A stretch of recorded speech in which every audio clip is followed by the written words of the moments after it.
My Stepson assumed I was still out. He was speaking to my wife on speaker. All set. Brake line severed perfectly. Tomorrow we'll be standing at his grave.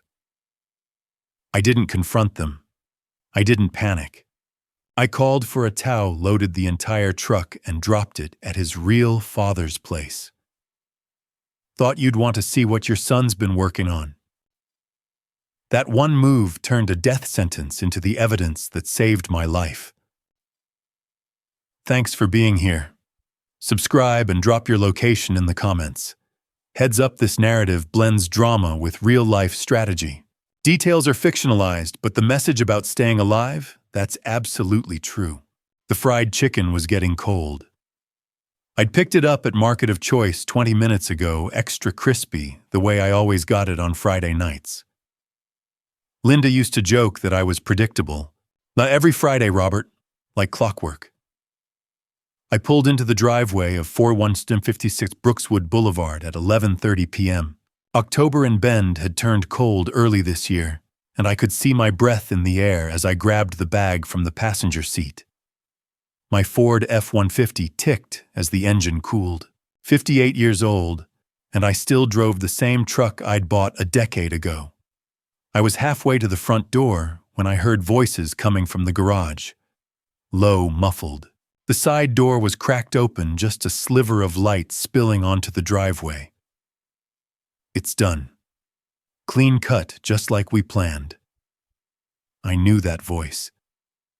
Jason, my stepson, 32 years old, still asking for money. 3 months ago, I'd co-signed a $34,000 loan for him. I set the chicken bag down on the hood of my truck, quiet as I could. "Pa, you're sure he won't notice?" A woman's voice, tinny like speakerphone. Linda. "He won't notice anything," Jason said. "He'll get in the truck tomorrow morning, head to work like always. Highway 97, that curve near milepost 24. Brakes'll fail, he'll crash, and it'll look like an accident. Old truck, worn out parts." The world tilted. What about the funeral? Linda's voice. Calm, clinical. "You'll play the grieving widow," Jason said. "I'll play the devastated stepson. 500 grand from insurance, Mom. You'll finally be free." 11 years of marriage, and she wanted to be free. My legs felt weak, but I didn't move. Some part of my brain, the part that had spent 30 years as an insurance adjuster, took over. Don't confront them. You need proof. I picked up the chicken bag and backed away from the garage. My hands were shaking. "Garage camera," Linda was asking. "Disconnected it last week," Jason said. I made it back to the truck and climbed in. I sat there in the darkness, gripping the steering wheel. I could go inside right now, demand answers, call the police, but accusations without evidence are just noise. And if they knew I'd heard, they'd move faster. I pulled out my phone and called Sam's Towing. "Sam's Towing," gruff voice, half asleep. "Sam, it's Robert Caldwell. I need a tow, tonight." "Now, Robert, it's almost midnight. Please, my truck, something's wrong with it. I'll pay double." "Where are you?" 4156 Brookswood Boulevard. 10 minutes. "Yeah, I'll be there." I hung up and stared at the house. The porch light was still on. Inside, Linda was probably reading in bed, while her son cut the brake line on my truck. The brake line. I looked down at the brake pedal. If I'd gone to work tomorrow morning, if I'd hit that curve going 60 miles an hour, my truck flipping, metal screaming, then nothing. And Linda at my funeral crying into a tissue.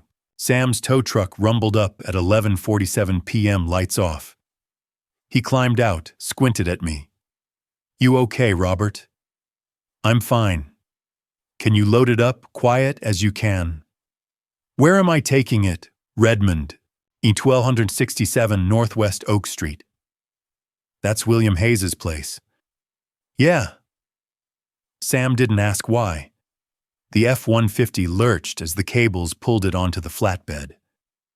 I watched from Sam's passenger seat. The garage door stayed closed. Nobody came out. She didn't even know I'd been here. As we pulled away, I looked back one more time. The place I'd called home for 11 years, where my wife and stepson had just planned my murder. Sam glanced over. "You sure you're okay?" I nodded, even though I wasn't. "Yeah, I'm sure." We drove through Bend in silence, past dark storefronts on 3rd Street, past empty parking lots. The road to Redmond stretched ahead Highway 97, cutting through high desert darkness, the same highway where they'd wanted me to die. I closed my eyes and forced myself to breathe. Patience is my tool. My father used to say that. He'd been a carpenter, careful, methodical, never rushed. Patience is your tool, Robert. Use it. I would. I wouldn't confront them. Not yet. I needed proof. I needed help. Sam pulled up to William Hayes's house at 12:25 a.m. The porch light flickered on, and I saw William's silhouette in the doorway, 60 years old, still strong. Jason's biological father, Linda's first husband, the only man who might believe me. I climbed out of the tow truck legs unsteady and walked toward that porch light. Patience is my tool, I told myself, and tonight I was going to need every ounce of it. William Hayes opened the door at 12:30 a.m., wearing a flannel robe and confusion on his face. "Robert." He squinted past me at the tow truck idling in his driveway, my F-150 strapped to the flatbed. What the hell's going on? "I need you to look at something," I said. "The brake line. On my truck." William's eyes narrowed. He was 60, but still had the build of someone who'd spent his life hauling engines, broad shoulders, thick forearms, hands stained with grease that never quite washed out. Brake line. At midnight. He looked at me closer. "You in trouble?"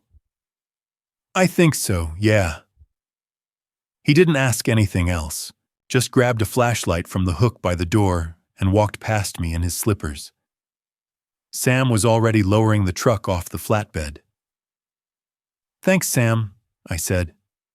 "Just be careful, Robert." Sam climbed back into his truck and pulled away. William crouched beside my F-150 flashlight beam, scanning underneath. "Hand me that trouble light." I found it in his garage, plugged it in, and brought it over. He hooked it under the frame and slid underneath. For a long moment, there was only his breathing and the occasional scrape of fabric on asphalt. Then silence. "William, get down here." I lay flat, scooting under beside him. The driveway was freezing. The trouble light illuminated the undercarriage in harsh white. William's finger traced along the brake line. Then he stopped. There. The brake line had a clean separation about 6 inches from the connection point. Not frayed, not rusted, not kinked. Cut. The edges were perpendicular. Precise. "Tubing cutter," William said quietly. Whoever did this knew exactly what they were doing. We slid out. William sat on his driveway, staring at nothing. "It wasn't an accident," I said. "No." William looked up at me. "Robert, who would—" He stopped. Something shifted in his face. "What happened tonight?" I told him, coming home. The voices in the garage, Jason's voice. "It's done clean cut, just like we planned." Linda on speakerphone. The funeral. The insurance money. William listened without interrupting. When I finished, he stood up slowly. "This happened to me too, Robert." I stared at him. 28 years ago. Same brake line. Same clean cut. He walked toward his garage. "I nearly died on Highway 97. My mouth went dry. Linda. October 1997. I was driving to work, morning shift at the shop in Redmond. William stopped in his garage doorway. Brakes went out on the downhill stretch near milepost 30, hit the guardrail at 55. 3 broken ribs, shattered my left leg. Concussion. Jesus Christ. Mechanic who towed me said the brake line looked cut. Not worn. Cut. William's hand was shaking. I knew, but Jason was 5 years old. Linda said if I reported it, if I accused her, she'd take him away. I'd never see my son again. 28 years of silence. So you didn't report it, I said. No. Divorced her 6 months later. Gave her full custody, stayed quiet. He walked to a metal filing cabinet, pulled open a drawer. But I kept the mechanic's report, just in case. He handed me a yellowed piece of paper. Redmond Auto Service, dated October 12, 1997. At the bottom, in faded ink, suspicious brake line damage appears deliberately cut. Customer declined police report. I should have spoken up, William said. I should have protected you, but I was scared. You weren't a coward. You were a father. I still am. His jaw tightened. And my son just tried to kill you. The weight of that hung between us. We need to call the police, William said. Right now. I don't know if they'll believe me. It's just what I heard. You've got the brake line. You've got my report from 1997. You've got a pattern. William pulled out his phone. And you've got a witness who'll testify that Linda did this before. William, if you do that, Jason will know you turned on him. Good. William's voice was cold. Maybe he'll finally understand that actions have consequences. He looked at me. You got a lawyer, Catherine Brooks. Call her. Right now. She'll know what to do. My hands shook as I dialed. The phone rang 3 times. This is Catherine Brooks. Catherine, it's Robert Caldwell. I'm sorry to call so late, but I need help. I think my wife and stepson just tried to kill me. Silence. Then, are you somewhere safe? Yes. I'm at a friend's house in Redmond. Good. Don't go home. Don't drive that truck. That's evidence now. Her voice was sharp awake.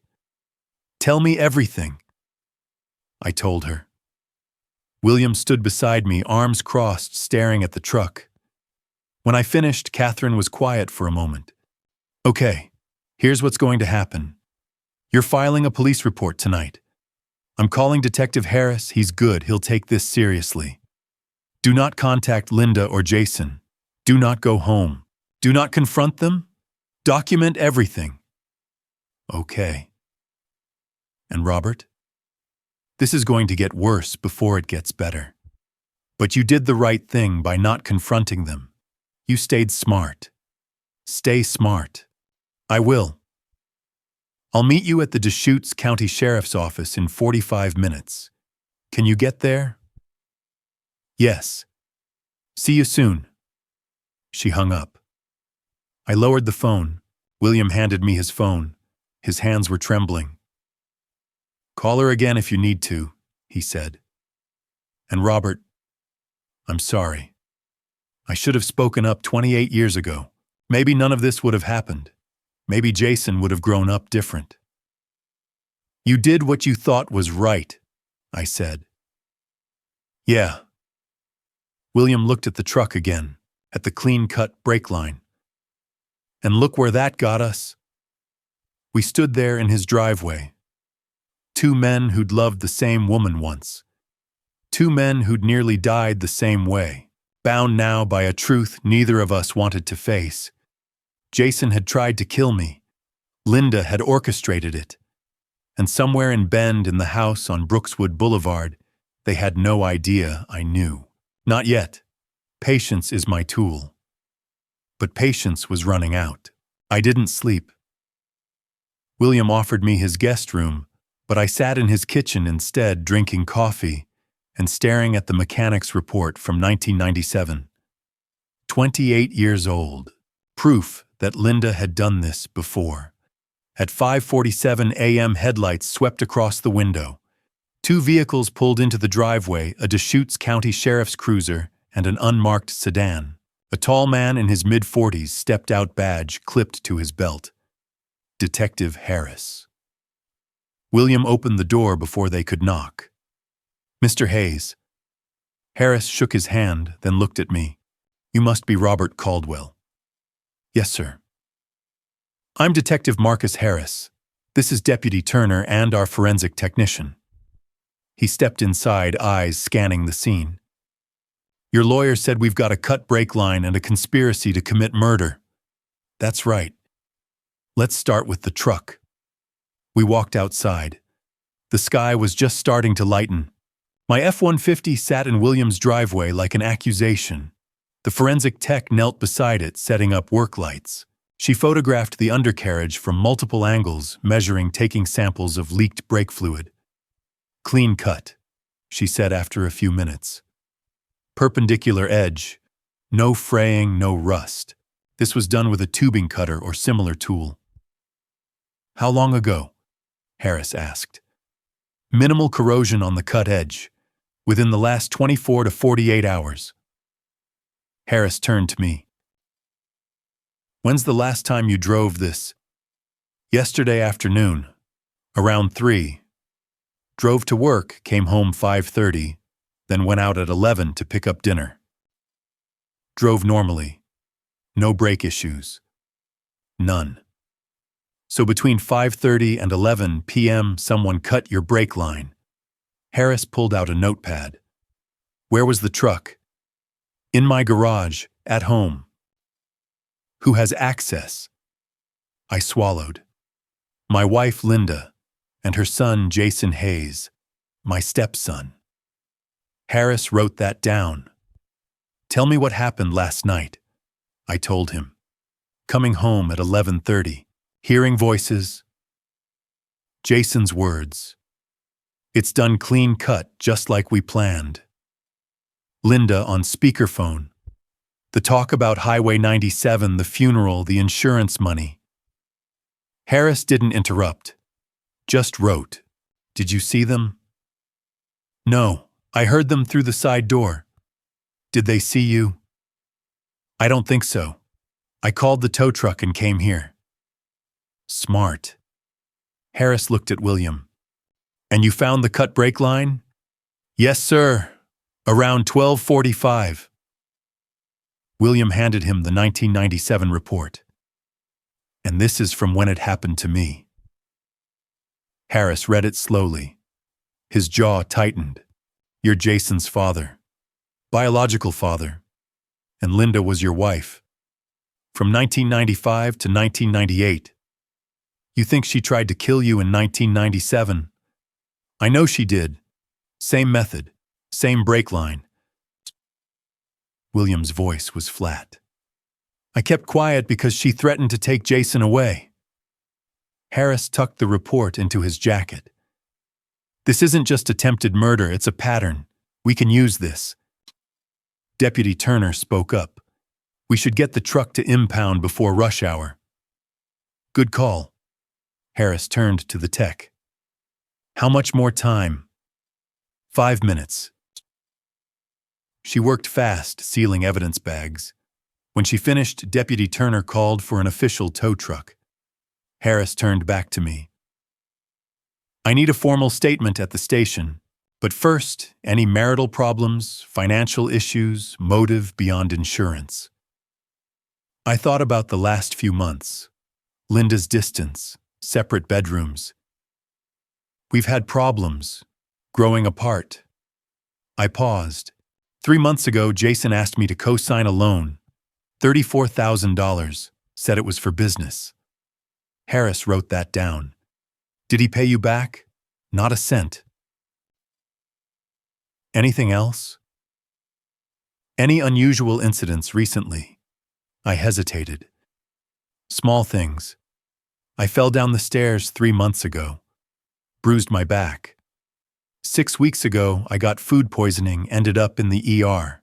2 weeks ago, a small fire in the garage. Electrical, they said. Harris stopped writing. He looked up at me. 3 incidents. 3 months, 6 weeks, 2 weeks. He flipped back through his notes, and the loan was 3 months ago, early July. Right around when you fell down the stairs. The implication hit me. You think they've been trying longer than just last night. I think we need to look into those incidents. Deputy Turner, I want hospital records for the ER visit and fire department reports for the garage fire, and any security footage from the house. We have cameras, I said, or front door, driveway, backyard. Jason installed them 6 months ago. William made a sound in his throat. Because if he installed them, Harris said, he knows how to disable them. The tow truck arrived. My F-150 was loaded up evidence now. Mr. Caldwell, Harris was watching me. I need to visit your house, talk to Linda and Jason, but without you present. Can you stay here a few more hours? Yes. Good. Do not contact your wife. Do not go home. He handed me a business card. If anything happens, anything at all, you call me immediately. And Mr. Caldwell, yes, watch your back. Harris and his team left at 7:15 a.m. William and I watched from the porch as their vehicles pulled away, toward my house, toward Linda. You think she'll confess?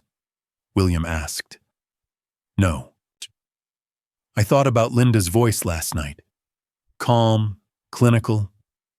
She'll deny everything. William nodded. Yeah, she is good at that. We went back inside. I sat at the table and stared at my phone, resisting the urge to call Linda. At 9:30 a.m., my phone buzzed. Catherine Brooks. Robert, Detective Harris just called. They're at your house. Linda's claiming she doesn't know anything. Jason wasn't home. They're looking for him. Okay. Harris wants you at the station at 2 this afternoon for a formal statement. I'll meet you there. And Robert, don't go home. Find somewhere else to stay. A hotel anywhere. Just not that house. I understand. She hung up. I looked at William. I need a hotel. There's a Super 8 on Northeast 3rd Street. Not fancy, but clean. That'll work. I stood up, legs unsteady. 48 hours ago, I'd been living a normal life. Now I was hiding from my own wife. My truck was in evidence lockup, and I was checking into a motel because my home wasn't safe. The card Detective Harris gave me sat on the table. I picked it up. Detective Marcus Harris, Deschutes County Sheriff's Office. If anything happens, call immediately. I put it in my wallet next to my daughter Emily's photo. Watch your back, he'd said. I intended to. The house looked the same. I don't know why that surprised me. The porch light was off, midday sun washing everything in October gold. Linda's car sat in the driveway where it always did, like nothing had changed. Detective Harris pulled up behind me at 2:00 p.m. Deputy Turner in the passenger seat. I'd followed them from the station in William's truck. You ready? Harris asked when I got out. No. Good answer. He nodded toward the house. Pack what you need. Don't engage with her if you can help it. In and out, 15 minutes. We walked up the driveway together. My hand was shaking so badly I couldn't get the key in the lock. Deputy Turner reached over and opened the door for me. The living room was exactly as I'd left it Friday night. Coffee table couch, the smell of Linda's lavender candles. Linda appeared in the hallway. She was wearing jeans and a sweater, no makeup. She looked tired. When she saw Harris and Turner behind me, her face went hard. You brought the police into my home. I'm here to pack some things, I said. Harris stepped forward. Mrs. Caldwell, Mr. Caldwell has the right to collect his belongings. Linda's eyes flicked to him, then back to me. You're making a huge mistake. I didn't answer, just walked past her toward the bedroom. She followed. Robert, stop. Can we just talk? I opened the bedroom door and pulled my duffel bag from the closet, started throwing in shirts, jeans, socks. You're overreacting, Linda said, that careful tone she used when trying to sound reasonable. Jason would never hurt you. He loves you. I kept packing. I heard you, Linda. Heard what I don't know what you're talking about. I heard you on speakerphone, in the garage, with Jason. I turned to face her. I heard him say, it's done clean cut just like we planned. I heard you talk about the funeral, the insurance money. Her face went pale. That's you must have misheard. I heard you, Linda, talking about how I'd crash on Highway 97, how you'd play the grieving widow. You're twisting everything. I would never hurt you. I stared at her, at the woman I'd married 11 years ago in her blue dress at City Hall, the woman who'd made coffee every morning and kissed me goodnight for a decade. And I didn't recognize her. The brake line was cut, Linda, just like what happened to William in 1997. Her eyes widened, just for a second. Then she looked away.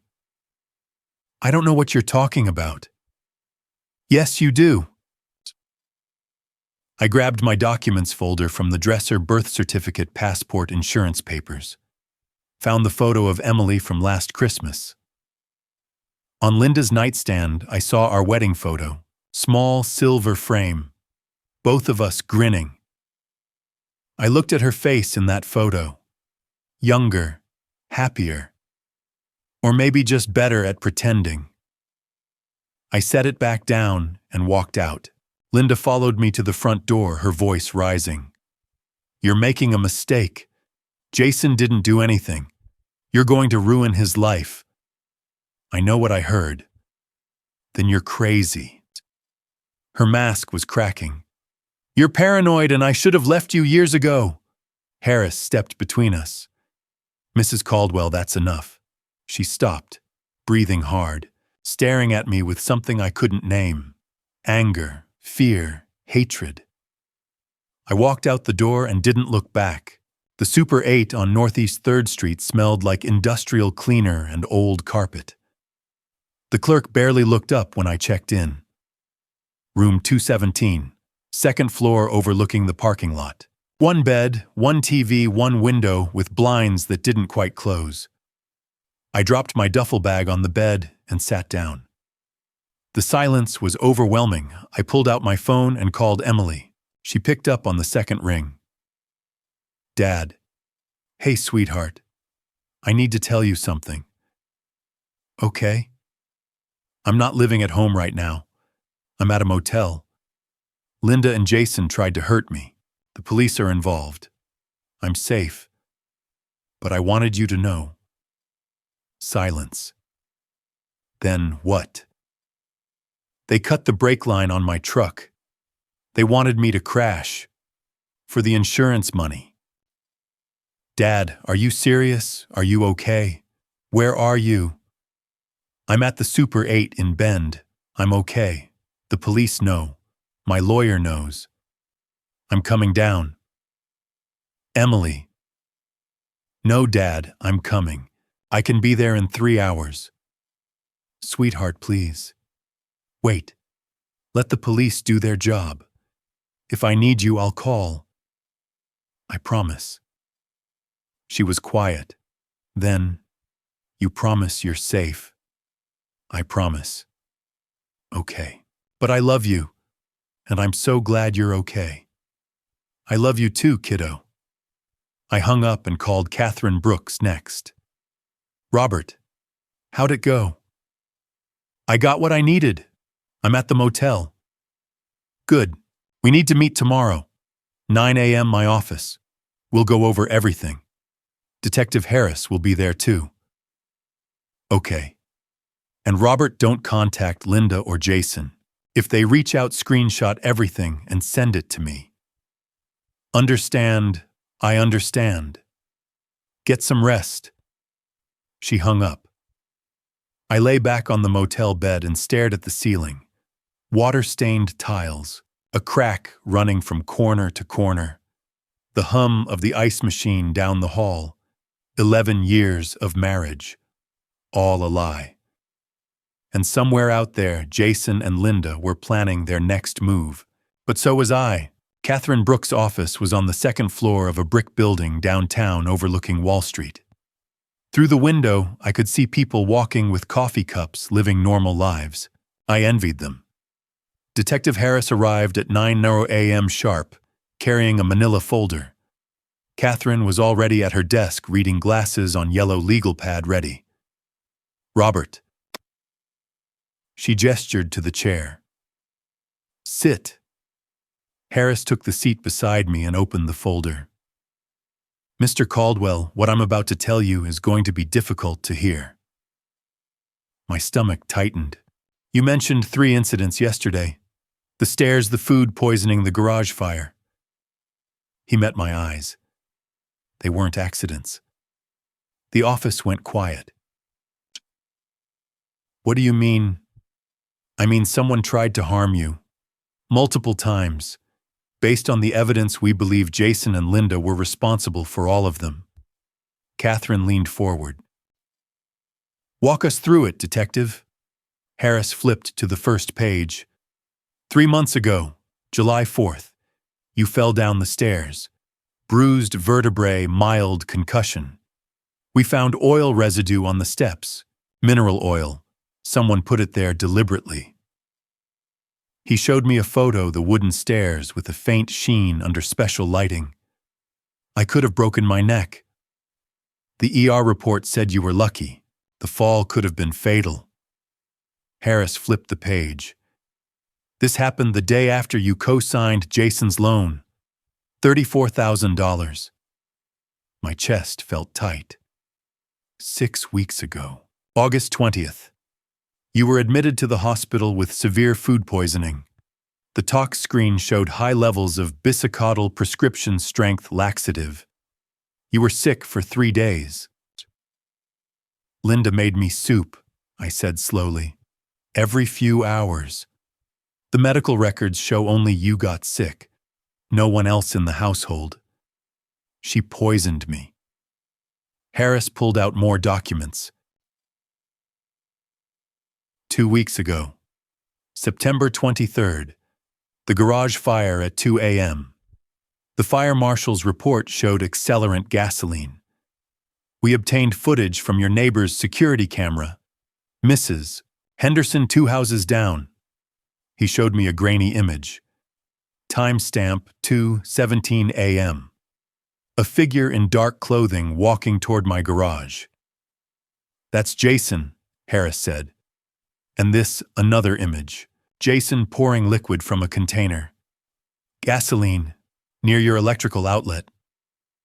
I stared at the photo. Jason, the kid I'd helped move into his first apartment, trying to burn me alive. And finally, October 6th, the brake line. Harris closed the folder. 4 attempts, escalating in severity and frequency. When the subtle methods failed, they moved to something certain. Catherine set down her pen. Can we prove Jason and Linda did all of this? The brake line, yes. We have the garage footage. The fire, we have Jason on camera. The poison, circumstantial, but combined with everything else, it builds a case. The stairs, weakest link. Oil residue proves intent, but not who applied it. What about motive? Catherine asked. The co-signed loan, the life insurance $500,000 double indemnity for accidental death. Linda's the primary beneficiary. Harris pulled out another page. And Jason's in debt. Credit cards, personal loans, about $48,000 total. Where'd the loan money go? Still investigating, but it wasn't used for debt repayment. I sat there trying to process it. 4 times. They'd tried 4 times. Harris looked at me. This is attempted murder, conspiracy, insurance fraud, but the overheard conversation isn't enough on its own. We need recordings, text messages, financial records. We need Jason to make a mistake. What do I do? Nothing, Catherine said firmly. Stay away from them. Let the police work. If Linda or Jason contact you, screenshot it and send it to me. Do not respond. Understand. I understand. Harris stood. We're executing a search warrant on Jason's apartment today. Linda's phone records are being subpoenaed. We'll find more. He handed me his card again. You did the right thing. Most people confront. They fight. You stayed smart. After he left, I sat staring at the window. 4 times. They'd tried to kill me 4 times, and I'd thought I was just unlucky. Robert. Catherine's voice was gentle. Are you okay? No, but I will be. I walked out into the October morning. The air was cold, the sky painfully blue. Somewhere in Bend, Linda was in our house. Jason was hiding, and both of them had tried 4 separate times to end my life. But I was still here, and they had no idea what was coming. My phone rang at 10:30 a.m. on October 9th. I was sitting in the Super 8 parking lot drinking gas station coffee. Dennis Carter. Dennis and I had worked together at the insurance company for 15 years before he retired. Good guy. Steady. Robert? His voice was tight with excitement. I found something on your garage camera system.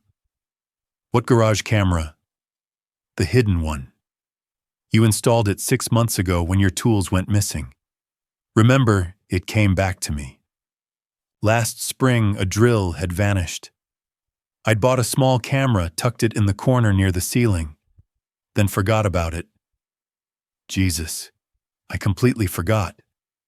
It's been recording this whole time. Robert, you need to see this, now. 20 minutes later, Dennis pulled into the parking lot in his old Silverado. He climbed out holding a USB drive. Detective Harris gave me permission to check your security system, he said. Come on. Inside room 217, Dennis plugged the drive into my laptop. I went through the footage from October 6th, the night it happened. He opened a video file. This is everything. The timestamp read, October 6th, 2023, 11:15 p.m. The garage appeared on screen, my truck in the center. Then the side door opened.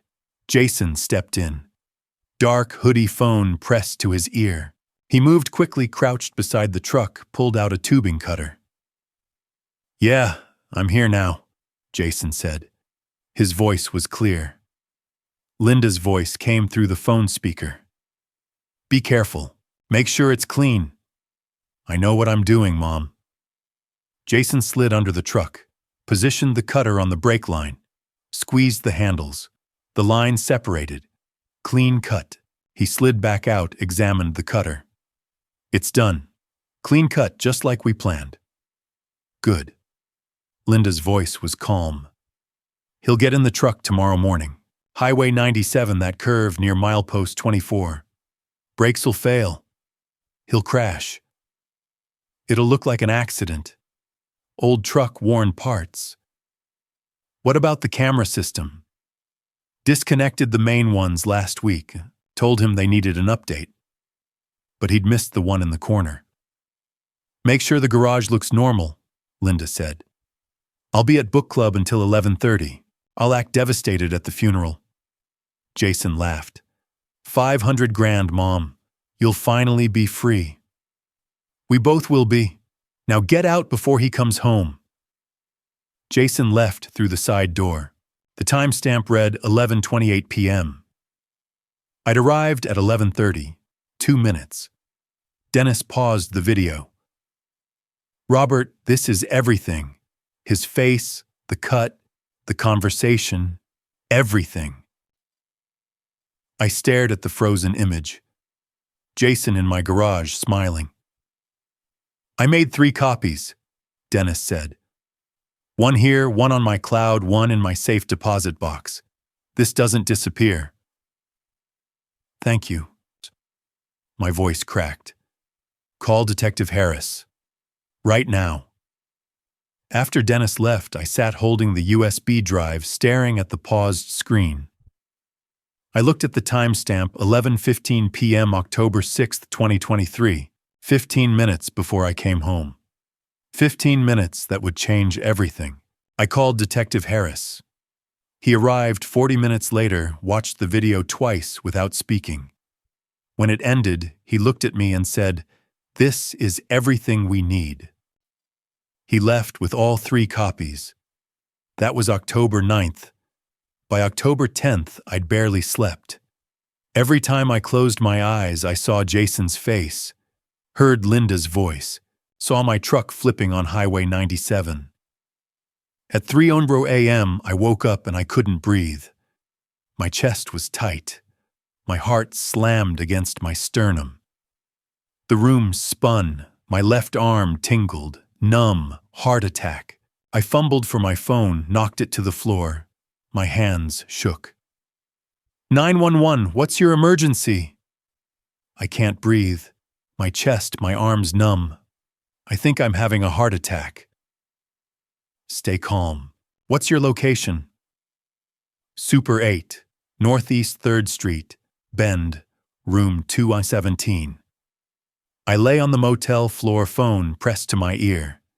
Images flashed. The garage, Jason's face, the tubing cutter, Linda's voice, "He'll crash on Highway 97.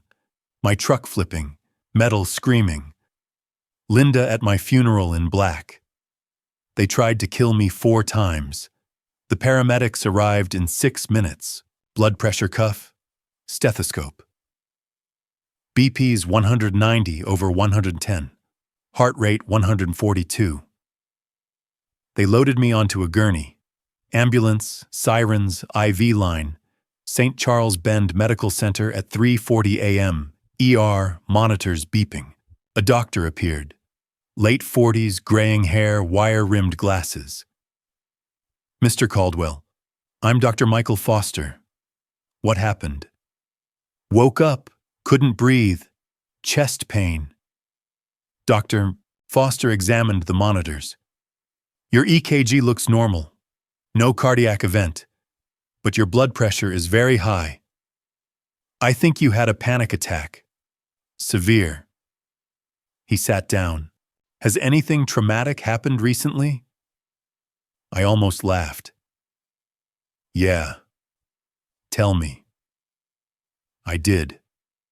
My wife and stepson tried to kill me 4 times, 6 days ago. Dr. Foster listened, then nodded.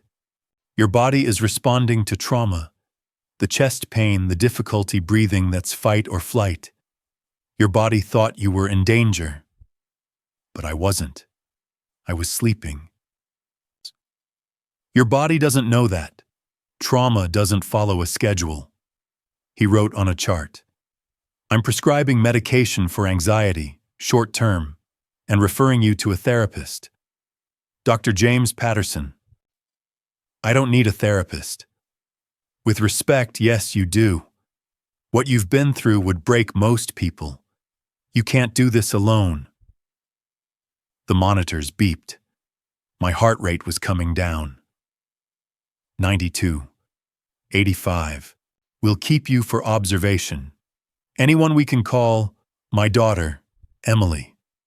Emily arrived at 6:30 a.m. in sweatpants and a Trailblazers hoodie, eyes red. She saw me and her face crumpled. "Dad." She crossed the room and wrapped her arms around me. Her shoulders shook. "I'm okay." "No, you're not." Her voice was muffled. "And that's okay. You don't have to be." I held her. My daughter, 30 years old, strong and here. And I broke.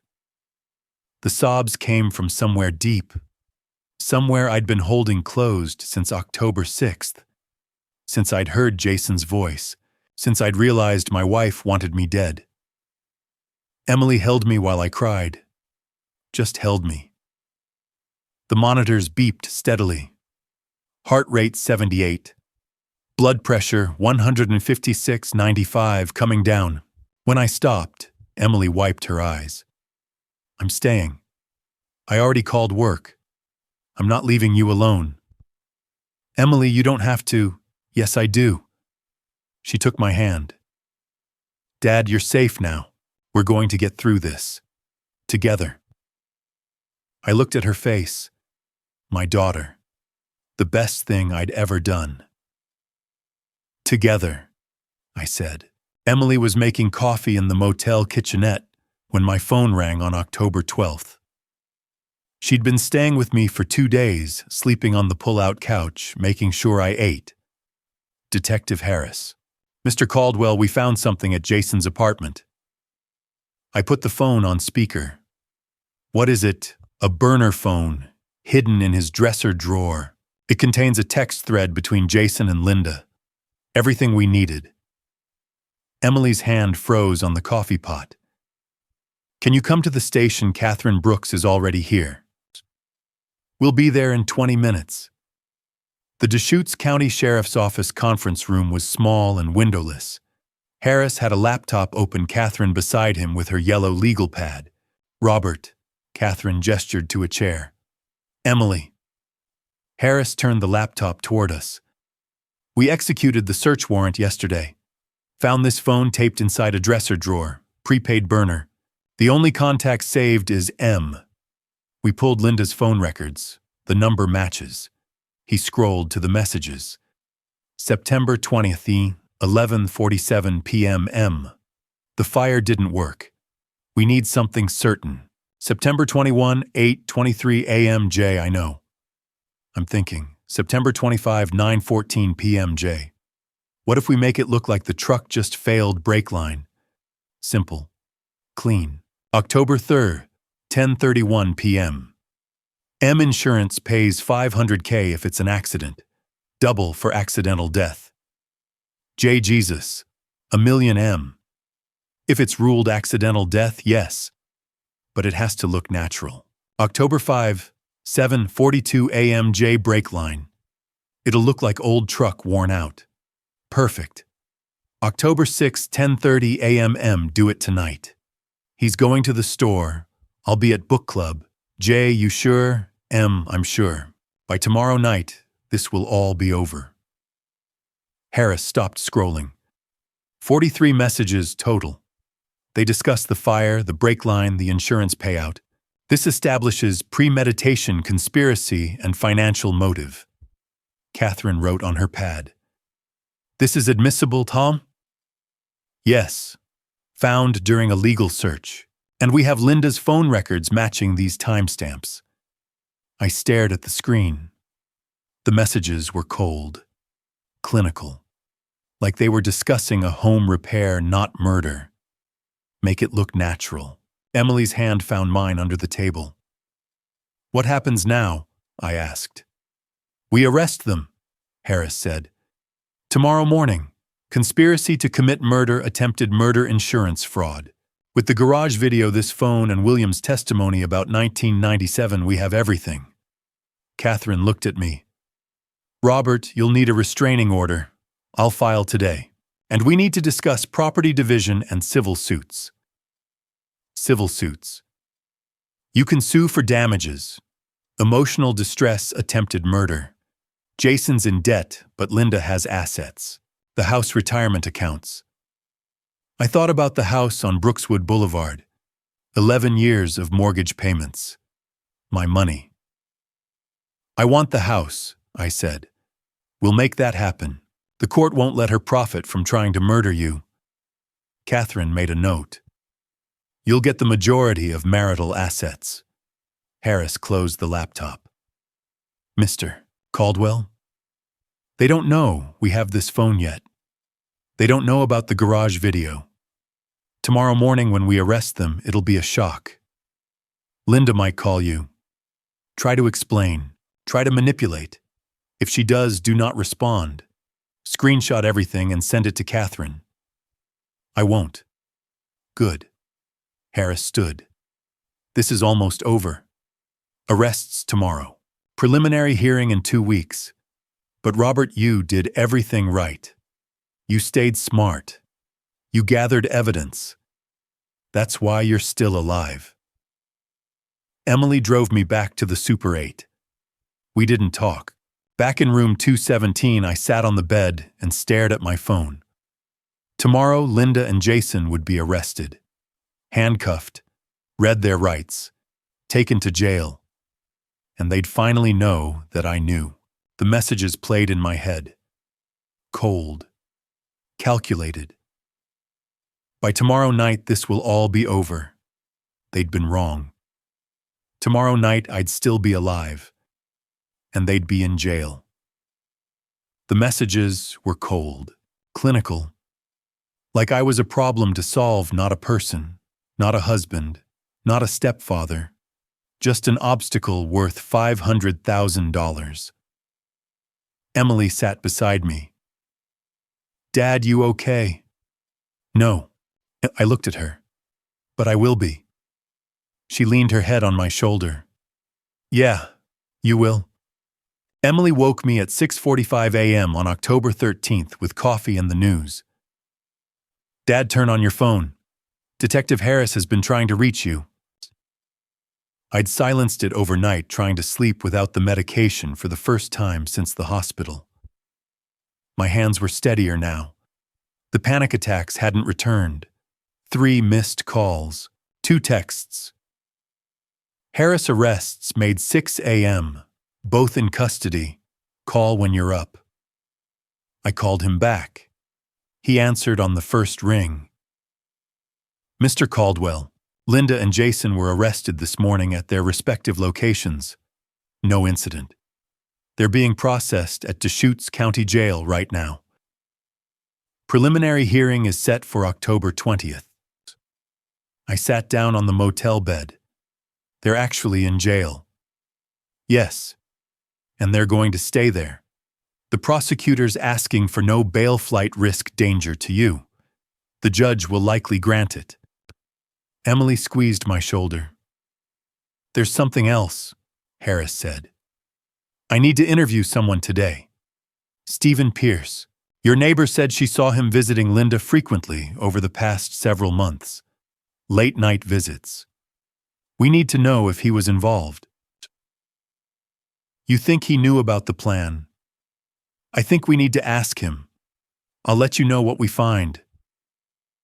After he hung up, I sat there holding my phone. Stephen Pierce. I'd met him twice, maybe. Lived 3 houses down. Divorced.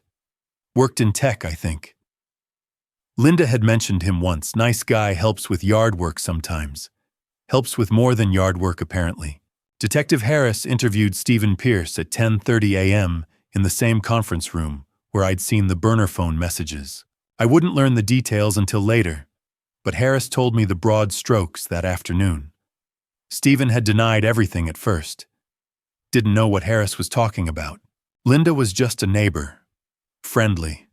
Nothing more. Then Harris showed him the phone records. 47 calls between Stephen's cell and Linda's cell over the past 8 months. Most of them late at night. 10 p.m., 11 p.m., midnight. Calls lasting 15 minutes, 30 minutes, an hour. Stephen's face had gone pale. Okay, he'd said finally. Okay. Yes. We were involved. But I didn't know about any plan to harm Robert. I swear to God I didn't know. Harris had asked when it started. About 8 months ago. February, maybe. She said her marriage was dead, said Robert was controlling, distant, said she'd been unhappy for years. Did she ever mention money insurance? Stephen had hesitated. Once, she said Robert had good life insurance, a lot of it. I didn't think much of it at the time. Just conversation. Did she ever ask you to help with anything? Do anything? No, never. It was just we'd talk. Meet up sometimes. That's it. Harris had pressed harder, asked about the garage fire, the brake line, any suspicious conversations. Stephen had broken down. I didn't know. I swear I didn't know she was planning anything. If I'd known God, if I'd known, I would have called the police. I would have warned Robert. In the end, Stephen agreed to testify. About the affair. About Linda's comments about insurance money. About her complaints that Robert was in the way of her happiness. It wasn't much, but it was another piece. Harris called me at 2:00 p.m. Stephen Pierce is cooperating. He'll testify at the preliminary hearing. The affair establishes motive Linda wanted out of the marriage. His testimony about the insurance comments supports premeditation. It's not the smoking gun, but it helps. Does he face charges? Not unless we find evidence he was actively involved. Right now, he just looks like an idiot who got manipulated by a woman planning murder. After Harris hung up, Catherine called. Robert, can you come to my office? I want to go over everything before the preliminary hearing. Make sure you understand the process. Emily drove me. 20 minutes later, we were back in Catherine's second-floor office overlooking Wall Street. She had her laptop open, legal pad covered in notes. Sit. Both of you. She gestured to the chairs.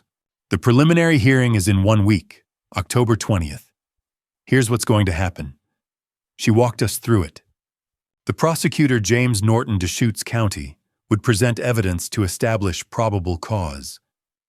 Not proof beyond reasonable doubt, just enough to show a crime was likely committed, and Linda and Jason likely committed it. He'll present the brake line evidence, the forensic analysis, the 4 prior attempts stairs poison fire, the burner phone messages, and the garage video. The video, I said. Yes, the video. Catherine turned the laptop toward me. Robert, I need you to watch it again. I know it's difficult, but you need to be prepared. The prosecutor will play it in court. The judge will see it. Linda and Jason will see it. You need to be ready. I've seen it. Watch it again. She opened the file Dennis had given me. The timestamp appeared October 6, 2023, 15:15 p.m. Emily took my hand. The garage, my truck, the side door opening. Jason stepping in with his phone. I'd seen this before, but watching it now, knowing Linda and Jason were in jail, knowing they'd be in court in a week, it felt different. Jason's voice. Yeah, I'm here now. Linda's voice through the speaker. Be careful. Make sure it's clean. I know what I'm doing, Mom. Jason sliding under the truck. The tubing cutter. The brake line separating. It's done. Clean cut just like we planned. Good. He'll get in the truck tomorrow morning. Highway 97, that curve near milepost 24. Brakes'll fail. He'll crash. It'll look like an accident. Old truck-worn parts. What about the camera system? Disconnected the main ones last week. Told him they needed an update. But he'd missed one. The one I'd forgotten about. Make sure the garage looks normal. I'll be at book club until 11:30. I'll act devastated at the funeral. Jason had laughed. 500 grand, Mom. You'll finally be free. We both will be. Now get out before he comes home. The timestamp 11:28 p.m. I'd arrived at 11:30. Catherine paused the video. This is your smoking gun, Robert. Clear video, clear audio, Jason's face, Linda's voice, the cut itself, the plan, the motive, everything. I stared at the frozen image. Jason standing in my garage, phone in hand, smiling. The prosecutor will play this at the preliminary hearing, Catherine said. The judge will see it. and then the judge will rule that there's probable cause to proceed to trial. This case will move forward. What about Stephen's testimony? Emily asked. He'll testify too, about the affair, about Linda's comments regarding insurance. It's supporting evidence, but the video is the center of everything.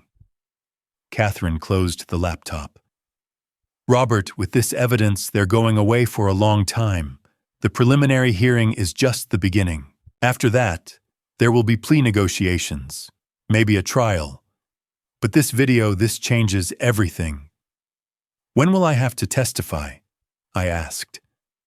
At the preliminary hearing, probably not. The prosecutor can establish probable cause with just the physical evidence and the video. But at trial, yes. You'll testify about what you overheard, about the timeline, about your relationship with Linda and Jason, and William. William will testify about 1997, about Linda trying the same thing with him. That establishes a pattern. It's devastating for the defense. I sat back in the chair. In 1 week, Linda and Jason would be in court, in handcuffs, facing a judge, hearing the evidence against them, hearing their own voices planning my death. Are you ready? Catherine asked. I thought about October 6th, coming home with fried chicken, hearing Jason's voice through the garage door, the moment I realized my wife wanted me dead. I thought about the 11 years before that, the years I'd believed were real, and I thought about the 7 days since. The evidence, the investigation, the panic attack, Emily holding my hand, William's testimony, Dennis finding the video, all of it leading to this. Catherine was watching me. Robert, I've been ready, I said, since I heard them in the garage. The week before, the preliminary hearing moved like cold molasses, slow, heavy, inevitable. October 14th. Monday morning, Catherine's office. Prosecutor James Norton sat across from me, late 40s, with graying temples and tired eyes. Mr. Caldwell, I'm James Norton, Deschutes County Prosecutor. I'll be handling your case. He opened a thick folder. I've reviewed everything. The brake line, the 4 prior attempts, the burner phone, the garage video, William's 1997 incident. This is one of the strongest cases I've seen in 20 years. What are they charged with? Linda, conspiracy to commit murder and insurance fraud. Jason, attempted murder and conspiracy. I'm asking the judge to hold them without bail. Flight risk, danger to you. So they stay in jail. Until trial. Yes. Norton closed the folder. The preliminary hearing isn't a trial. I just need to show probable cause that a crime was likely committed, and these defendants likely committed it. We'll clear it easily. Will I have to testify? Not at the preliminary. I'll present physical evidence and the video. But at trial, yes. October 15th, Tuesday afternoon, Catherine's office, just the two of us. We need to prepare you for trial testimony. She drilled me for 2 hours, question after question. When did you arrive home? 11:30 p.m. What did you hear? Jason said, it's done, clean cut, just like we planned. Did you see them? I heard them through the garage door. Why didn't you confront them? I was scared. I needed evidence. How long were you married? 11 years. Married in 2014. Catherine wrote notes after each answer. Good. Stick to facts, short answers. The defense will try to discredit you, suggest you misheard, suggest you're lying. But the evidence backs you up. Stay calm. Don't get defensive. Just tell the truth. I can do that. October 16th. Wednesday morning. Dr. James Patterson's office on Newport Avenue. Soft lighting, comfortable chairs. He was younger than I expected. Early 40s. Kind eyes behind rimless glasses. How are you sleeping? Better. The medication helps. Any more panic attacks? No, not since the hospital. Tell me about the nightmares. I told him. The same one every night. My truck on Highway 97, brakes failing, the truck flipping metal screaming. Then the funeral. Linda in black, Jason beside her. $500,000. You wake up when? Right before impact. Every time. Your brain is processing trauma. The nightmare is your mind trying to make sense of what almost happened. It's normal. It will get better. We talked for 50 minutes. About fear. About trust. About rebuilding. When I left, I felt lighter. October 17th, Thursday afternoon, William came to the Super 8. I gave my statement to Detective Harris this morning. Full recording. Everything about 1997. Thank you. I should have done it 28 years ago. He sat down heavily. Maybe you wouldn't be here now. You did what you thought was right. And look how Jason turned out. We sat in silence. Will you testify at the preliminary hearing? I asked. No, Norton doesn't need me for that. Just the physical evidence and your video. But at trial, yes, I'll tell the judge everything. October 18th. Friday morning, Catherine called with an update. The brake line analysis is complete. Thomas Wright confirmed it was cut with a tubing cutter. Clean perpendicular edge, intentional. He'll testify if needed, but Norton thinks the report is enough for the preliminary. What about the 4 prior attempts? Hospital records for the stairs and food poisoning. Fire marshal's report for the garage fire. Mrs. Henderson's security footage showing Jason with gasoline, all documented. And the burner phone. 43 messages, all time-stamped, all matching Linda's phone records. It sounds like a lot. It is. Robert, this case is airtight. October 19th, Saturday evening. Final preparation meeting. Norton's office. Him, Catherine, Detective Harris, and me. Norton laid out the structure. Monday morning, 9 a.m., Judge Helen Crawford presiding. I'll give a brief opening, then evidence the brake line, the 4 prior attempts, the burner phone, and the garage video. How long will it take? 2 hours, maybe 3. The defense will cross-examine, but there aren't holes to poke. Norton looked at me. This is a formality. The judge will find probable cause. The case moves to trial. The only question is whether they take a plea deal or force us to court. What kind of plea deal? If they plead guilty, maybe concurrent sentences instead of consecutive. But we're still talking decades in prison. Harris spoke up. They might fight it. Linda's smart. She'll think she can manipulate a jury. Maybe, Norton said. But she can't manipulate a video of her son cutting brake lines while she's on speakerphone planning murder. After the meeting, Emily drove me back to the Super 8. The sun was setting over the Cascades, turning the sky orange and purple. You nervous? She asked. Yeah, me too. Back in room 217, we ordered pizza and watched bad TV. Neither of us was paying attention. The preliminary hearing was 14 hours away. At midnight, Emily pulled out the couch bed. Yeah. You're going to be okay. You know that, right? I looked at her. My daughter, 30 years old, strong and here. Yeah, I said. I know. The night before the hearing, Emily stayed with me at the motel. We didn't talk much. We didn't need to. She held my hand, and I knew that whatever happened tomorrow, I wasn't alone.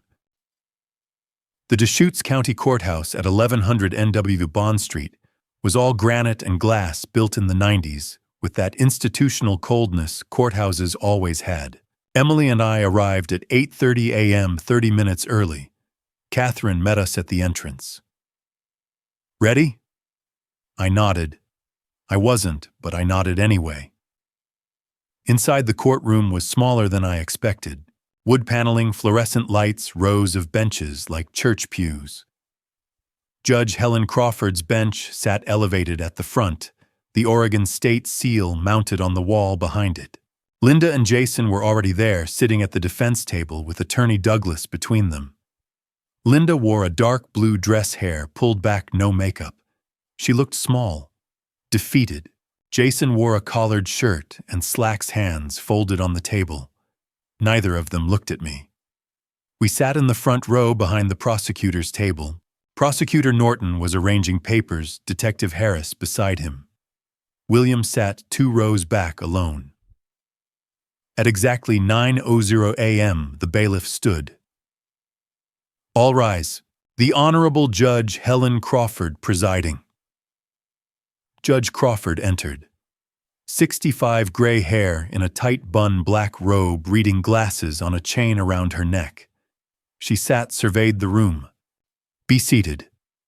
We're here for the preliminary hearing in the matter of the State of Oregon versus Linda Caldwell and Jason Hayes. Mr. Norton, are you ready to proceed?" "Yes, Your Honor." "Go ahead." Norton stood. "Your Honor, the state will present evidence establishing probable cause that the defendants conspired to commit murder and attempted to carry out that murder. We'll present forensic evidence, witness testimony, electronic communications, and video surveillance." He called his first witness. "The state calls Thomas Wright." Thomas Wright took the stand. Mid-50s, graying beard, wearing a button-down shirt and tie. He was sworn in. Norton approached. "Mr. Wright, what is your profession?" "I'm a forensic automotive technician, 28 years of experience." "And you examined the brake line from Robert Caldwell's 2013 Ford F-150? "I did. On October 7th. "What did you find?" Wright pulled out a folder of photographs. The brake line showed a clean, perpendicular cut approximately 6 inches from the master cylinder connection point. The cut was made with a tubing cutter or similar precision tool. Norton projected the photographs onto a screen. Close-up of the brake line. The cut was visible, straight, clean, deliberate. "Could this have been caused by wear or corrosion?" Norton asked. "No. Wear shows fraying. Corrosion shows pitting and rust. This was a clean mechanical cut. Intentional.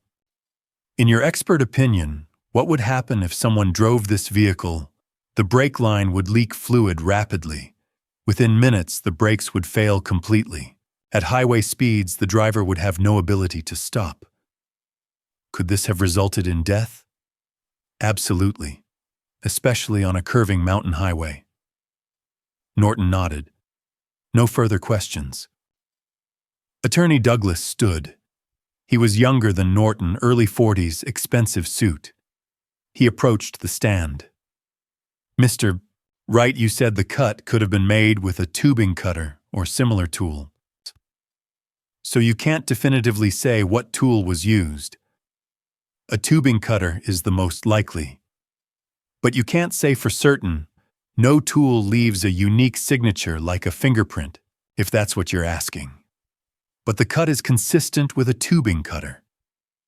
Consistent with, not definitively. Douglas paused. "Mr. Wright, is it possible this damage occurred accidentally?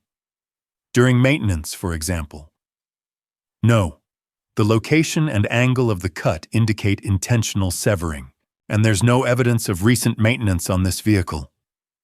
Douglas tried a few more angles. Wright didn't budge. No further questions. The courtroom was silent as Thomas Wright stepped down. The brake line photos remained on the screen, damning evidence of intent. Judge Crawford leaned forward. "Mr. Norton, next witness." Your Honor, the state would like to present security footage from Advance Auto Parts, located on Northeast Division Street in Bend. Norton played the video on the courtroom screen. The timestamp read, October 4th, 2023, 3:47 p.m. The footage showed the interior of an auto parts store, aisles of car supplies, a figure approaching the counter, dark hoodie jeans. Jason. The camera angle was clear. Jason's face was visible. He set items on the counter. The cashier scanned them. Jason pulled out cash, paid, took his receipt. Norton paused the video. Your Honor, this footage shows the defendant, Jason Hayes, purchasing a tubing cutter for $34.95 and a bottle of brake fluid. The receipt timestamp matches credit card records, cash payment at 3:47 p.m. on October 4th. He called the store manager to the stand. Middle-aged man, nervous, fidgeting with his tie. Sir, is that your store? Yes. Advance Auto Parts on Northeast Division. And is that security footage from October 4th? Yes. Can you identify the customer in this footage? The manager squinted at the screen. Yes, that's the customer who bought the tubing cutter. You're certain? Yes, I remember because he paid cash. Most people use cards. Norton projected the receipt. This shows a tubing cutter purchased for $34.95, correct? Correct. No further questions. Attorney Douglas stood. Sir, lots of people buy tools at your store, correct? Yes. Hundreds of customers per week. Yes. So there's nothing unusual about someone purchasing a tubing cutter? No, I suppose not. Douglas sat down looking satisfied. Norton stood for redirect. Mr. Manager, is there anything unusual about someone purchasing a tubing cutter on October 4th? And then 2 days later, a brake line in a vehicle being found cut with a tubing cutter. Objection, Douglas said. Speculation. Sustained, Judge Crawford said. But she was looking at Jason. Norton turned to the screen. Your Honor, I'd also like to note that on October 6th, 2 days after this purchase, the defendants exchanged text messages on a burner phone discussing cutting a brake line. The timeline is clear. Judge Crawford removed her reading glasses. Mr. Douglas, does your client wish to respond to this evidence? Douglas leaned over, whispered with Jason. Jason stared at the table. His jaw was tight. No, Your Honor. Judge Crawford nodded slowly. Very well. Next witness. I sat in the front row watching Jason's face. He wouldn't look up, wouldn't look at me, wouldn't look at anyone. The evidence was piling up. The brake line, the store footage, the timeline, and the video was still to come. At 10:30 a.m., Prosecutor Norton stood. Your Honor, the state calls Robert Caldwell. My legs felt weak as I stood. Emily squeezed my hand once, then let go. I walked to the witness stand past the defense table. Linda stared straight ahead. Jason's jaw was clenched. The bailiff held out a Bible. Do you swear to tell the truth, the whole truth, and nothing but the truth? I do. I sat. The courtroom felt too bright. Norton approached. Mr. Caldwell, please state your name for the record. Robert James Caldwell. You were married to the defendant, Linda Caldwell. Yes, for 11 years. We married in 2014. And Jason Hayes is your stepson. Yes, Linda's son from her first marriage. I've known him since he was 21. Norton nodded. Can you tell the court what happened on the evening of October 6th, 2023? I took a breath. I came home around 11:30 p.m. I'd gone to Market of Choice to pick up dinner. Fried chicken. When I pulled into the driveway, I heard voices coming from the garage. Sakitu. What did you hear to Jason's voice? He was on the phone. I heard him say, "It's done." Clean cut, just like we planned. Did you recognize the voice on the phone? Yes, Linda, my wife. She was on speakerphone. What else did you hear? Linda asked about the brake line. Jason said he'd cut it. They talked about how I'd crash on Highway 97 at the curve near milepost 24. They said it would look like an accident. Old truck, worn parts. My voice was steady. They talked about the funeral, about the insurance money. $500,000. Norton let that sit for a moment. What did you do? I didn't confront them. I was terrified, and I knew I needed evidence, so I called a tow truck, had my F-150 taken to William Hayes' house, and drove there myself. William Hayes being Jason's biological father. Yes. Why didn't you call the police immediately? I'd worked in insurance for 30 years. I knew accusations without evidence are just noise. I needed proof. Norton walked to his table, picked up a paper. 3 months before this incident, you co-signed a loan for Jason Hayes. $34,000. Did he pay you back? Not a cent. Looking back, do you recall any other unusual incidents? Yes. I fell down the stairs in July, bruised my back badly. In August, I had severe food poisoning, ended up in the ER. In September, there was a small fire in the garage. At the time, I thought they were accidents, just bad luck. And now I know they were trying to kill me. Norton turned to Judge Crawford. No further questions, Your Honor. Attorney Douglas stood. He buttoned his jacket, approached the stand. Mr. Caldwell, you testified that you heard voices through a closed garage door. Correct. Yes. You didn't see them? No. So you can't be certain it was Jason and Linda. I recognized their voices.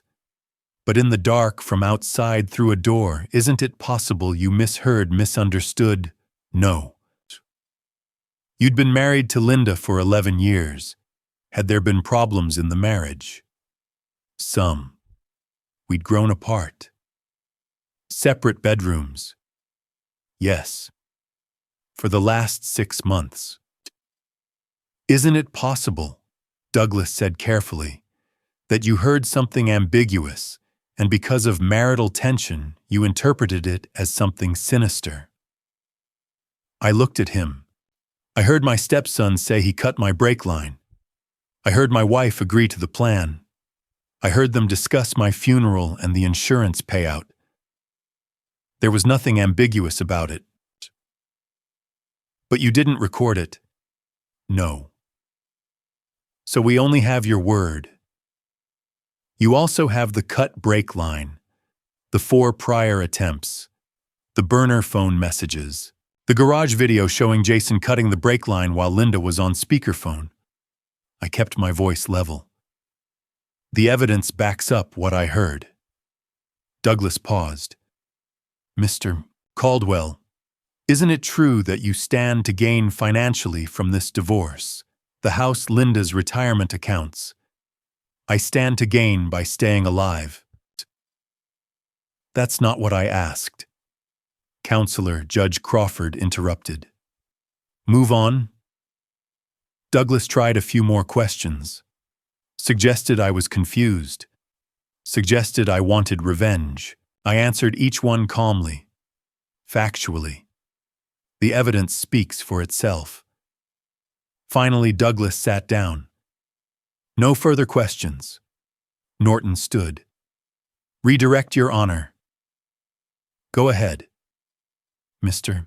Caldwell, the garage video shows Jason cutting your brake line at 11:15 p.m. on October 6th. What time did you arrive home? 11:30, 15 minutes later. So if you hadn't stopped to listen, if you'd walked into the house immediately, I would have walked in while they were still in the garage, and they would have known you'd overheard them. Yes. Norton nodded. Nothing further? Judge Crawford looked at me. "You may step down, Mr. Caldwell." I stood legs steadier now, walked back to my seat. Linda still wouldn't look at me. Jason stared at his hands, jaw tight. 11 years. Gone. At 11:15 a.m., Prosecutor Norton stood. "Your Honor, the state calls William Hayes." William walked to the stand. 60 years old, broad shoulders, graying beard. He wore a button-down shirt and slacks. His hands were shaking. The bailiff swore him in. William sat, looked at Jason once, then away. Norton approached. "Mr. Hayes, can you describe your relationship with the defendant, Linda Caldwell?" "She was my wife from 1995 to 1998. We had a son, Jason." His voice was steady but strained. "And did something happen in 1997? William nodded slowly. "Yes, October 1997. I was driving on Highway 97 heading to work. Morning shift at the shop in Redmond. My brakes failed completely. I crashed into a guardrail at 60 miles per hour. 3 broken ribs. Shattered my left leg. Concussion." Norton projected documents onto the screen. Hospital records dated October 12, 1997. X-rays showing broken bones. "What did the doctors say?" "They said I was lucky to be alive." Norton showed another document. A mechanic's report yellowed with age. At the bottom, handwritten in faded blue ink, "Suspicious brake line damage appears deliberately cut. Customer declined police report." "What did the mechanic tell you?" William's jaw tightened. "He said the brake line looked cut. Not worn, not corroded. Cut. Clean, like someone used a tool." "What did you do with this information?" "Nothing." William's voice dropped. "I was scared. Linda said if I reported it, if I accused her, she'd take Jason away. I'd never see my son again. So I kept quiet. Divorced her 6 months later. Gave her full custody. Paid child support. And I kept this report. Just in case." The courtroom was silent. Norton let the weight of that settle. "So you remained silent for 28 years?" "Yes." William's eyes were wet now, "and I'll regret it every day for the rest of my life. Because now she tried to do the same thing to Robert." Norton turned to the screen, pointing at the mechanic's note. "Mr. Hayes, in your professional opinion, as a retired mechanic, does this 1997 brake line damage match the damage found on Robert Caldwell's vehicle in 2023? "Objection," Attorney Douglas said. "Mr. Hayes hasn't examined the 2023 brake line personally." "Sustained." Norton rephrased. "Based on the forensic report you've reviewed, does the method appear similar?" "Yes. Clean cut. Deliberate. Same brake line location. Same result, complete brake failure." "And in 1997, was there any insurance policy on your life?" "Yes. $250,000. Linda was the beneficiary." Norton nodded. "No further questions?" Attorney Douglas stood. He looked almost reluctant as he approached. "Mr. Hayes, you have no proof that Linda was involved in your 1997 accident, correct?" "I have this." William held up the mechanic's report. "And I have 28 years of knowing I should have reported it." "But that's not proof. That's suspicion." "Same method, same brake line. Same motive, she wanted out, and there was insurance money." William's voice was hard now. "You don't get the same accident twice with 2 different husbands unless it's not an accident. Mr.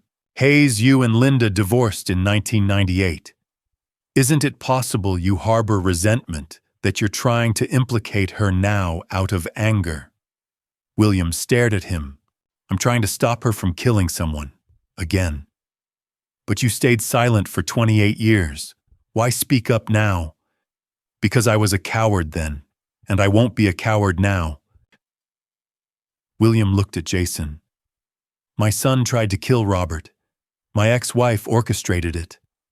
I won't let them get away with it.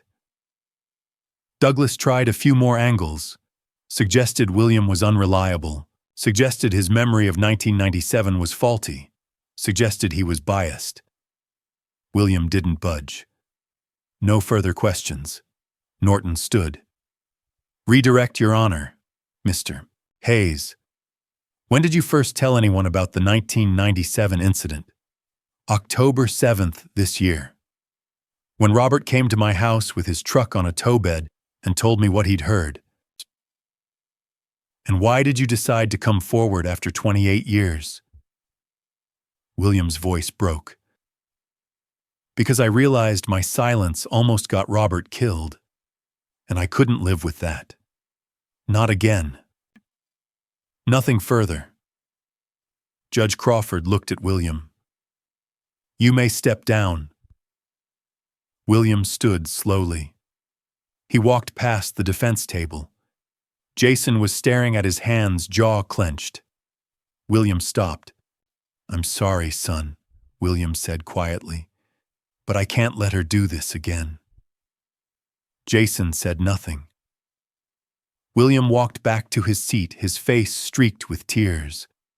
The courtroom was dead silent. Even the bailiff looked shaken. Judge Crawford removed her glasses. Mr. Norton, next witness. At 1:30 p.m. after the lunch break, Prosecutor Norton stood. Your Honor, the state calls Stephen Pierce. Stephen Pierce walked to the stand. 52, clean cut, wearing a suit that looked uncomfortable on him. He was sworn in, sat down, wouldn't look at Linda. Norton approached. Mr. Pierce, how do you know the defendant, Linda Caldwell? We're neighbors. I live 3 houses down from her on Brookswood Boulevard. And were you involved in a romantic relationship with her? Stephen hesitated. Yes.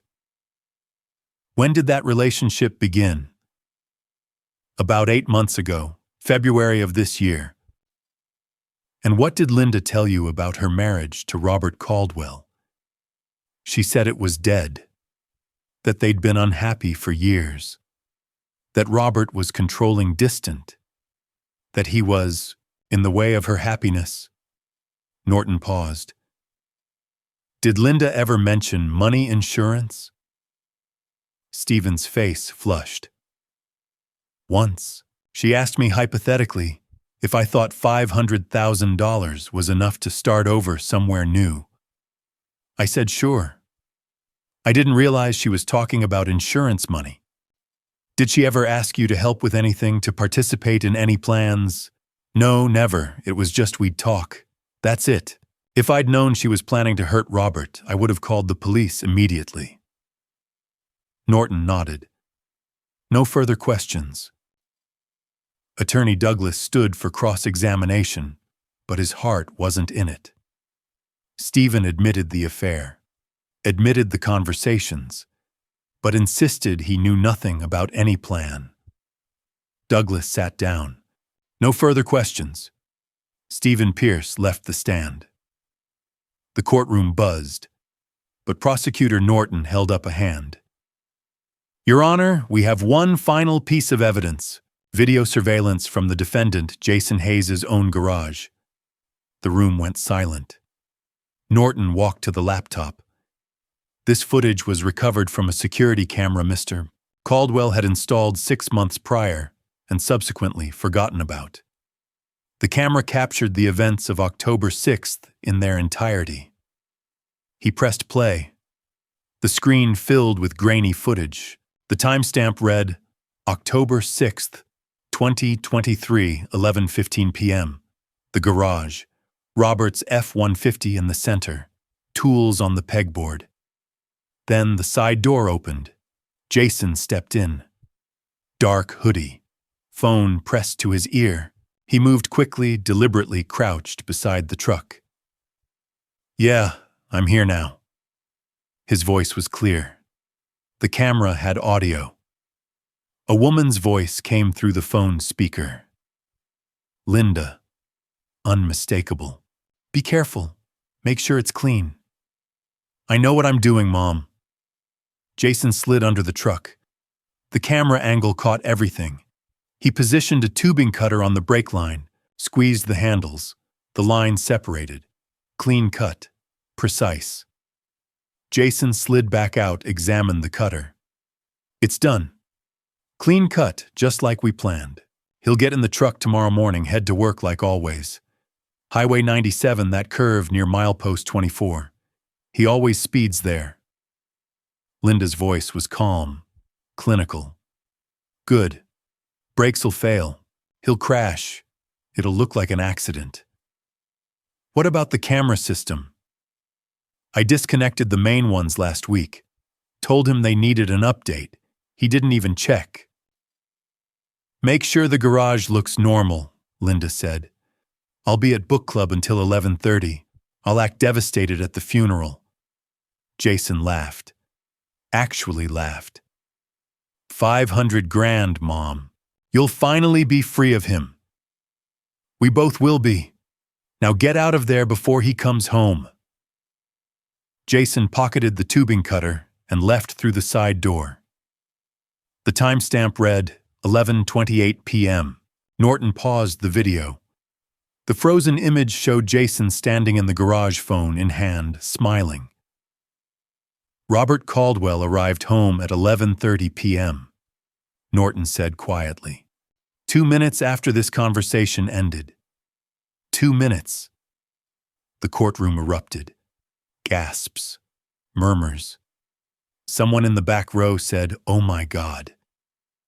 Judge Crawford banged her gavel. Order! I sat in the front row watching. Linda had slumped in her chair, face in her hands. Jason stared at the screen, expressionless. Empty. Attorney Douglas sat, frozen papers forgotten in front of him. He had nothing. No response. No counter. No defense. Norton turned to Judge Crawford. Your Honor, the state rests. Judge Crawford removed her glasses slowly. She looked at Linda, at Jason, at the frozen image on the screen. I've seen enough, she said. Her voice was hard. Final. This court finds probable cause for all charges against both defendants. Conspiracy to commit murder, attempted murder, insurance fraud. The defendants will be held without bail pending trial. She looked at Attorney Douglas. Counselor, I strongly suggest you advise your clients to consider a plea agreement, because if this goes to trial, they will lose. She picked up her gavel. We're adjourned. The gavel fell. It was over. You're still watching. Drop a 1 below so I can see who's truly invested. Heads up, the rest of this account includes dramatized content designed to teach and engage. If you'd rather skip it, feel free to move on, no judgment. October 20th, 3:00 p.m. The gavel had fallen. The preliminary hearing was over. Emily took my arm as we walked out of the courtroom. Catherine was on my other side, briefcase in hand. William followed behind us, quiet. The courthouse steps were packed with reporters. Cameras, microphones thrust forward. Mr. Caldwell, how do you feel about the judge's ruling? What do you want to say to Linda and Jason? Catherine stepped in front of me. Mr. Caldwell has no comment at this time. Thank you.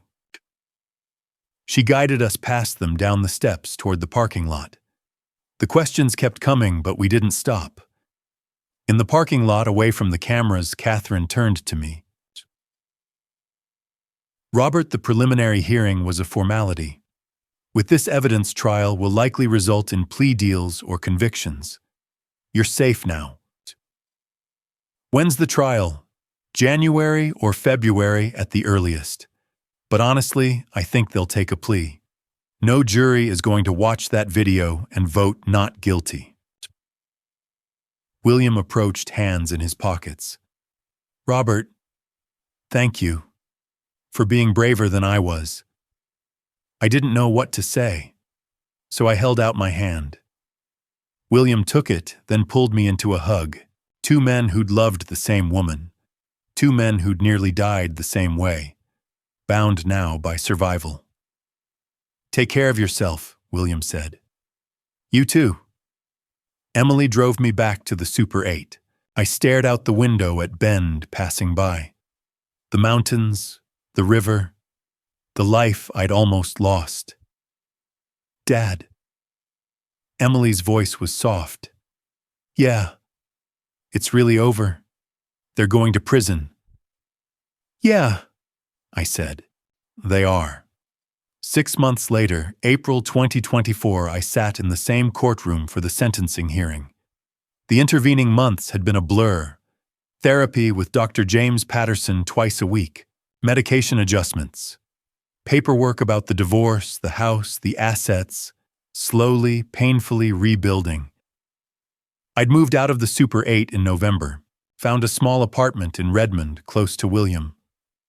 Emily had helped me move in. We'd bought furniture, assembled it together, laughed for the first time in months. The nightmares came less frequently. The panic attacks stopped. I started running again. My body remembered what it felt like to be strong. Linda and Jason had taken plea deals. Attorney Douglas had convinced Jason first, explained that the video was insurmountable, that a jury would convict him in under an hour, that the only question was whether he'd spend 25 years in prison or 50. Jason pleaded guilty in February. Attempted murder and conspiracy. The deal, 25 to 30 years. No parole eligibility for 20 years. Linda held out longer, insisted she could fight it, that she could explain. Prosecutor Norton let her believe that for 3 weeks. Then he laid out what a trial would look like. The video, William's testimony, the burner phone, the 4 attempts. Everything. If you go to trial, Mrs. Caldwell, I will ask for life without parole, and I will get it. Linda took the deal the next day. Conspiracy to commit murder and insurance fraud, 20 to 25 years. No parole eligibility for 15 years. The sentencing hearing was April 15th, spring in Bend. I sat in the front row with Emily and Catherine. William sat 2 rows back. Linda and Jason were brought in wearing orange jumpsuits, hands cuffed. They sat at the defense table. Neither looked at me. Judge Crawford entered. This was a calculated, cold-blooded conspiracy motivated by greed, she said. Her voice filled the courtroom. You planned methodically over weeks and months to murder Robert Caldwell for insurance money. You made 4 attempts. When those failed, you cut his brake line. She paused. The only reason Robert Caldwell is alive today is because he came home 2 minutes after your plan was executed. 2 minutes. She looked at Jason. Mr. Hayes, do you have anything to say before I impose sentence? Jason stood. I'm sorry. I'm sorry for what I did. His voice was flat, emotionless. Judge Crawford stared at him. Sit down. She looked at Linda. Mrs. Caldwell. Linda said nothing, just stared at the table. Very well. Jason Hayes, you are hereby sentenced to 28 years in the Oregon Department of Corrections, with no possibility of parole for 20 years. Linda Caldwell, you are hereby sentenced to 22 years, with no possibility of parole for 15 years. The gavel fell. Then Prosecutor Norton stood. Your Honor, Mr. Caldwell has prepared a victim impact statement. Judge Crawford nodded. Mr. Caldwell, you may approach. I stood and walked to the podium. Linda and Jason were 15 feet away. Your Honor. I began. 11 years ago, I married Linda Caldwell. I thought I was building a life, a family. I helped raise her son. I co-signed his loans. I trusted them both completely. I paused. On October 6th, I came home and heard them planning my murder. And in that moment, everything I thought I knew about my marriage, my family, my life disappeared. I looked at the judge. I've had panic attacks, nightmares about crashing on Highway 97. I'm in therapy twice a week. I'll probably be in therapy for years. My daughter Emily has been traumatized. She flew down from Portland when I was in the hospital. My relationship with my stepson is destroyed. The 11 years I spent with Linda feel like a lie. My hands gripped the podium. But I'm alive, and I'm grateful for that. I'm grateful for Detective Harris, for Prosecutor Norton, for my lawyer, Catherine Brooks. I'm grateful for my friend William Hayes, who found the courage to come forward about 1997. And I'm grateful for my daughter Emily, who held me together when I was falling apart. I looked at Linda, at Jason. Linda stared at the table. Jason looked at me expressionless. I don't forgive you, I said quietly. You tried to kill me 4 times. You poisoned me. You tried to burn me alive. You cut my brake line hoping I'd die in a crash. When I think about you standing in my garage, Jason cutting that brake line while your mother listened on the phone and planned my funeral, I feel sick. My voice didn't waver. See, but I hope that in 20 years when you get out of prison, you'll have learned something. That human lives aren't obstacles. They're not problems to solve for money. Maybe you'll learn that. Maybe you won't. But I hope you do. I stepped back. Thank you, Your Honor. Judge Crawford nodded. Thank you, Mr. Caldwell. Your courage likely saved your life. The bailiffs led Linda and Jason toward the side door. As they walked past me, Linda looked up. Our eyes met for just a second. I saw nothing there. No remorse. Just emptiness. Then she was gone. Outside the courthouse, the April sun was warm. Emily hugged me. You okay? No, I said. But I will be. Catherine approached with papers. Robert, the settlement came through. The house sold for $215,000. After mortgage payoff, you'll receive $92,000. Linda's retirement accounts another $60,000. Total about $152,000. I want to give Emily $25,000, I said, for a down payment in Portland. Emily started to protest. Dad! Yes, I do. You put your life on hold for me. Let me do this. She wiped her eyes. Okay. And I want to donate $2,500 to a domestic violence prevention nonprofit. Catherine made a note. I'll handle both. William was waiting by his truck. I walked over. You did good in there, he said. That statement was the right thing to say. So did you. Back in October, your testimony made all the difference. I should have made a difference 28 years ago. You made a difference when it counted. We shook hands. Then William climbed into his truck and drove away. Emily and I stood in the parking lot. The Cascade Mountains rose in the distance. Bend spread out below us. What now? Emily asked. I looked at her. My daughter. The best thing I'd ever done. Now, I said. Now I start over. May 2024, 1 month after sentencing. I moved into a small apartment in downtown Redmond.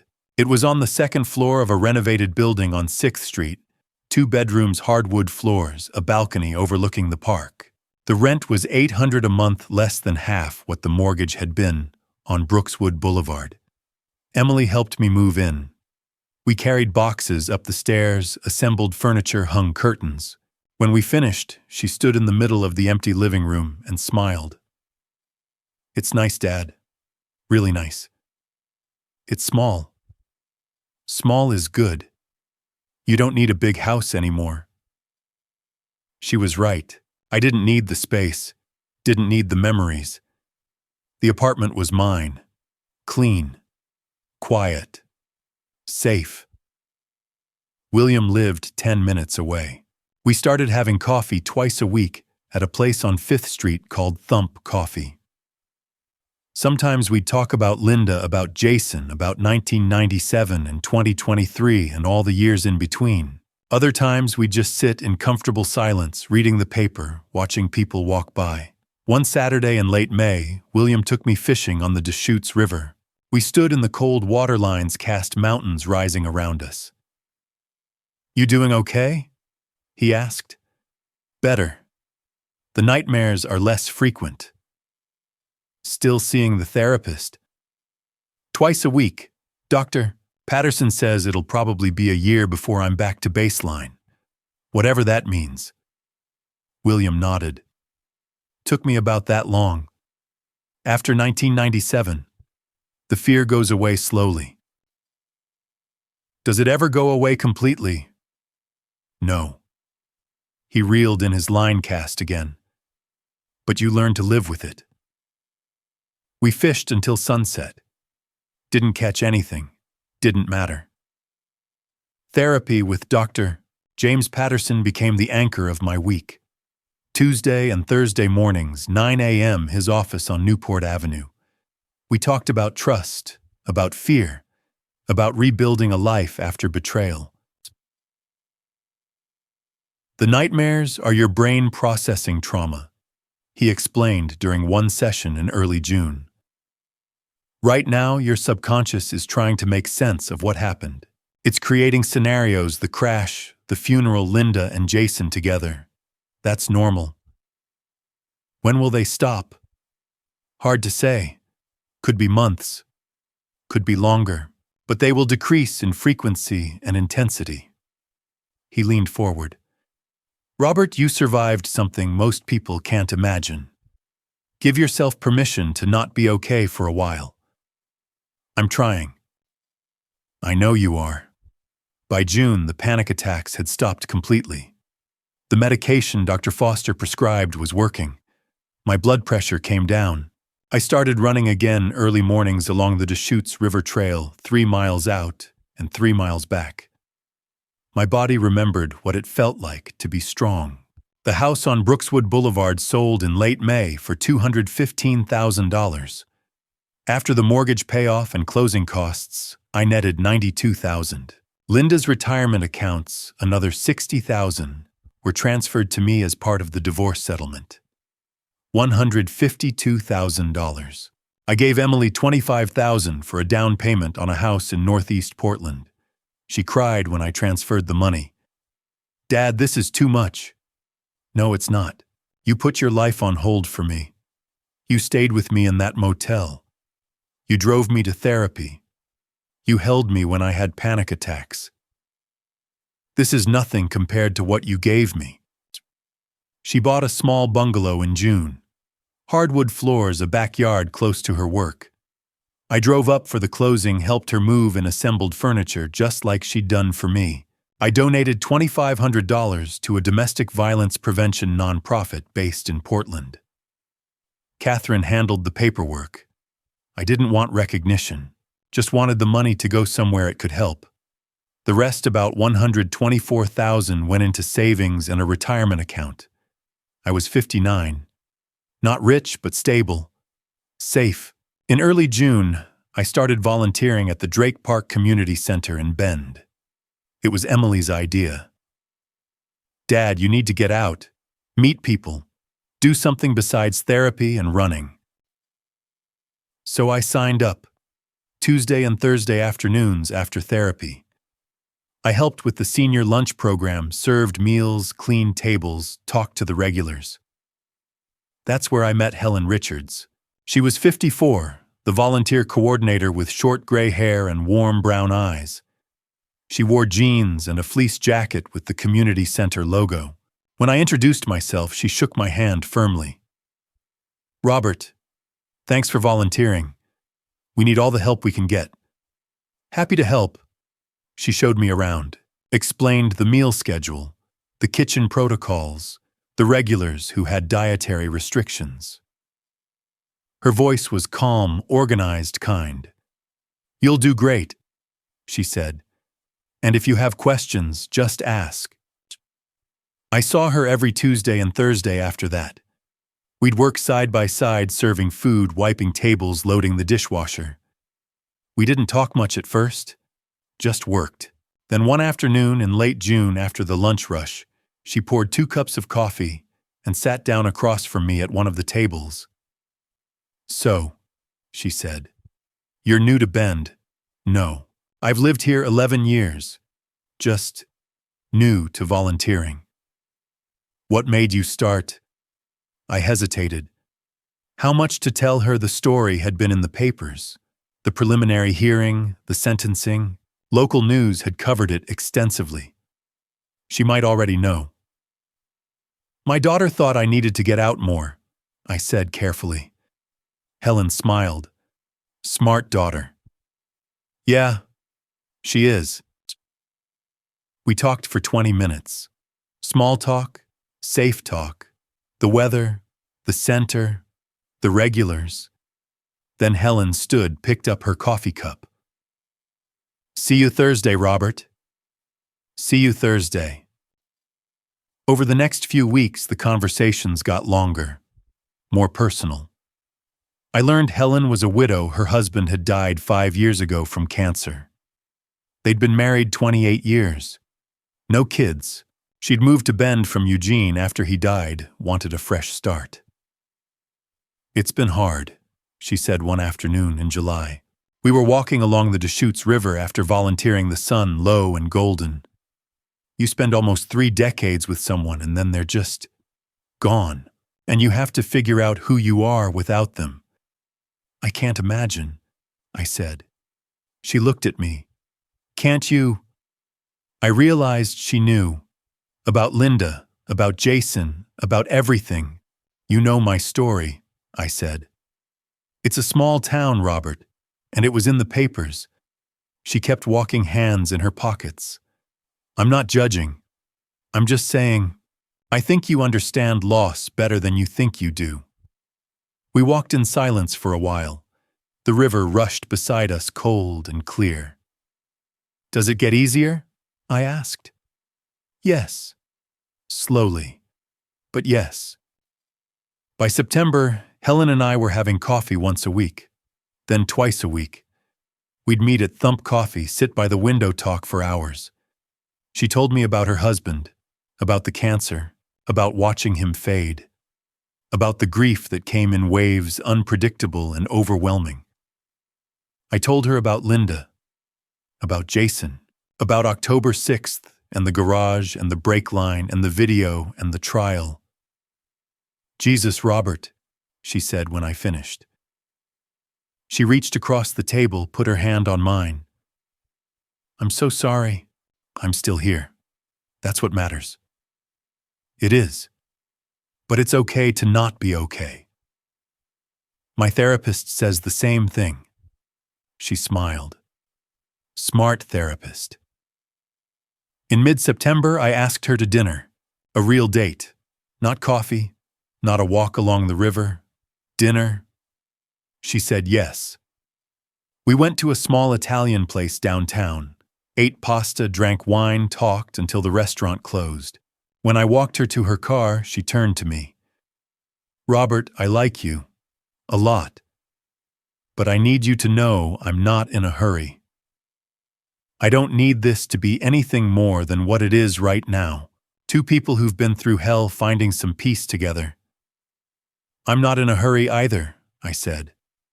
"Good." She smiled. "Then we'll just be here. See what happens." "I can do that." She kissed my cheek and drove away. Emily met Helen in early October when she drove down from Portland for the weekend. We had dinner at my apartment. Helen brought wine, Emily brought dessert, I made spaghetti. Afterward, when Helen left, Emily turned to me. "She's nice, Dad. Really nice." "You think so?" "Yeah. She's kind, and she's not trying too hard. That's good." I'm taking it slow. I know, and that's good too. Emily hugged me. Just don't close yourself off. You deserve to be happy. I am happy, kiddo, or at least I'm getting there.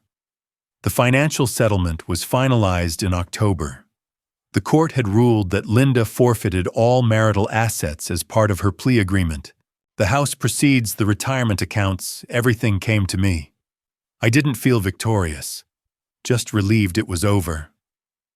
I kept most of the money in savings, used some to buy a used Toyota Camry, nothing fancy, just reliable transportation, to replace the F-150 I'd sold. Put the rest toward retirement. One evening in late October, Helen and I stood on the banks of the Deschutes River watching the sunset. The sky was orange and purple, the air cold with coming winter. "You doing okay?" she asked. "Yeah, better than I was. The nightmares still happen, but less often." She didn't push, didn't ask for details, just stood beside me, her hand in mine. "Thank you," I said. "For what? For not running, for not being scared of all this, of me and my mess." Helen squeezed my hand. "Robert, we've all got mess. Yours is just more recent than most. That doesn't make you broken. It makes you human." I looked at her kind eyes and her patient smile and the way she stood there solid and real, not asking for anything except to be present. And for the first time in a year, I felt something like hope. I woke up in my apartment on 6th Street in Redmond with no nightmares, no cold sweats, no racing heart, just morning light through the blinds and the sound of a garbage truck making its rounds down below. 1 year ago today, I came home at 11:30 at night with fried chicken from Market of Choice and overheard my wife and stepson planning to murder me. 1 year ago today, everything changed. I made coffee in my small kitchen, a French press Helen had bought me in July, and carried it out to the balcony. The air was crisp October air, the kind that smells like fallen leaves and distant wood smoke. The Cascade Mountains were visible to the west, their peaks touched with early snow. I could see the lights of Bend in the distance, a city I'd lived in for 11 years, but never really knew until I had to escape it. My apartment wasn't much, 1 bedroom, 750 square feet, $800 a month, but it was mine. Emily had helped me pick out furniture from IKEA and a thrift store in Bend. William had helped me assemble the bed frame and the bookshelf. Dr. Patterson had told me that creating a new space was part of healing, that I needed a place that held no memories of Linda or Jason or the house on Brookswood Boulevard. He was right. I sat on the balcony and thought about the year behind me, the terror, the evidence, the courtroom, the sentencing, the slow, painful work of putting myself back together. And I thought about the year ahead. Later that morning, I drove to William's house in Redmond. He lived in a small ranch-style place on Northwest Oak Street, the same house he'd lived in since his divorce from Linda in 1998. The driveway was gravel. The porch had 2 chairs and a small table. Wind chimes hung from the eave, clinking softly in the breeze. William opened the door before I knocked. He was 61 now, thinner than he'd been a year ago, but healthier. The weight of 28 years of silence had lifted. He'd started therapy in November, the same week I did. We compared notes sometimes, what Dr. Patterson said, what worked, what didn't. "Coffee?" William asked. "Already had 2 cups, I said. "But sure." We sat at his kitchen table. The coffee was strong and black. William didn't talk much, but when he did, it mattered. "How are you feeling?" he asked. "Better," I said. "Good days outnumber the bad now." He nodded. "That's progress." We talked about Jason. William still struggled with that, how to reconcile being a father with what his son had done. Jason had written him 1 letter from prison in May. William hadn't responded yet. He kept the letter in a drawer in his bedroom unopened for 3 weeks before he finally read it. "What did it say?" I asked. "That he was sorry," William said quietly. "That he didn't know why he did it. That he wished things were different." "Do you believe him?" William looked out the window. "I don't know. I want to, but I also know he cut your brake line and planned your funeral with his mother. So, I don't know." I understood that. The complexity of it. The desire to forgive warring with the facts. You don't have to decide today," I said. "I know." We sat in silence for a while. It was comfortable silence, the kind you can only have with someone who's been through the same kind of trauma. "I'm glad you're alive, Robert," William said finally. "Me too." By midday, I met Emily for lunch at a cafe in downtown Bend called Thump Coffee. She'd driven down from Portland with her boyfriend Marcus, a software engineer she'd started dating in August. He was 32, quiet, thoughtful. Emily seemed happy with him. We ordered sandwiches and sat outside under an umbrella. The sun was warm. The street was busy with Saturday shoppers and tourists. "How's the house?" I asked. "Good," Emily said. "That Marcus helped me paint the living room last weekend. We went with a light gray. It looks great. Send me a picture." "I will." Marcus excused himself to take a call, leaving Emily and me alone. "How are you really, Dad?" she asked. "Really," I said. "I'm okay, better than okay most days. I'm running again, sleeping better. Therapy's helping. And Helen."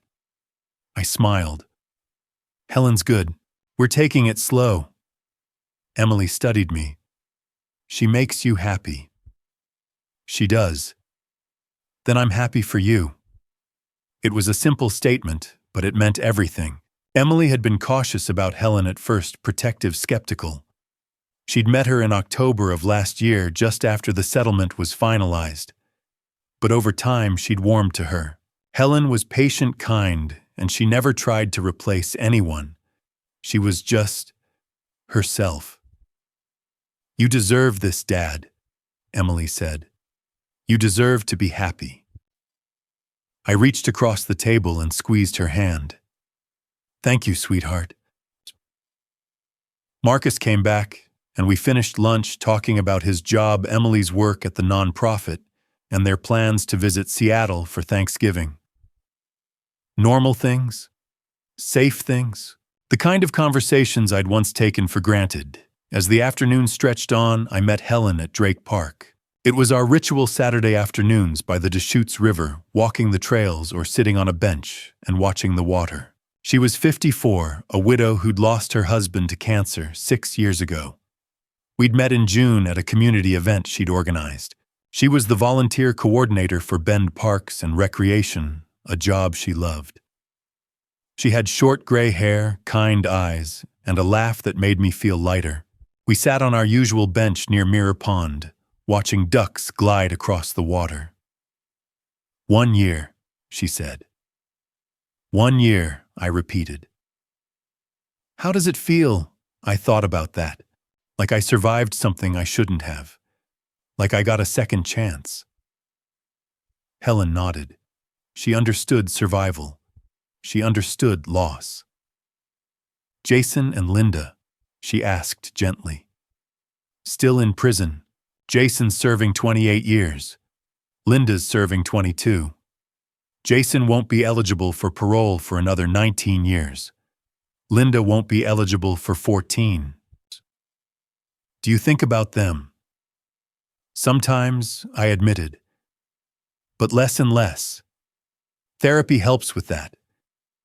Dr. Patterson says it's normal to have intrusive thoughts, especially around anniversaries, but they don't control me anymore." Helen reached over and took my hand. Her touch was warm, steady. "You did everything right, Robert," she said. "You stayed calm. You gathered evidence. You trusted the system. And you survived. Patience was my tool, I said, echoing the mantra that had carried me through. And it saved your life. We sat there until the sun started to sink, painting the sky in shades of orange and pink. I thought about all the Saturdays ahead of us, walks by the river, quiet dinners, maybe a trip to the coast next spring. Helen had mentioned wanting to see Cannon Beach. I thought about the future. For the first time in a long time, I wasn't afraid of it. That evening, back at my apartment, I sat at my small desk and opened my journal. Dr. Patterson had suggested I write on the anniversary, not just about what happened, but about what I'd learned. So I wrote. 1 year ago, I overheard a conversation that should have killed me. My wife and stepson were planning my murder for $500,000 in life insurance money. They'd already tried 4 times stairs poison fire and finally a cut brake line. But I'm still here. I'm still here because I didn't panic. I didn't confront them.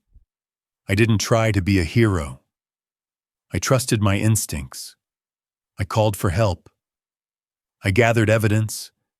I let the system work. And it did. Jason Hayes is in prison for 28 years. Linda Caldwell is in prison for 22 years. They will not be eligible for parole for a very long time. They will not hurt me. They will not hurt anyone else. I am free physically, legally, emotionally. I have my daughter Emily, who stood by me every single day. I have William, who found the courage to tell the truth after 28 years of silence. I have Helen, who showed me that it's possible to love again, to trust again. I have Dr. Patterson, who helped me process trauma I didn't even know I was carrying. I am alive. I am healing. I am moving forward. If you're reading this, if you're in danger, if someone you love is threatening your life, here's what I learned. Trust your instincts. If something feels wrong, it probably is. Document everything. Dates, times, conversations, injuries. Keep records. Take pictures. Save texts. Don't confront. It puts you in more danger. It gives them time to cover their tracks.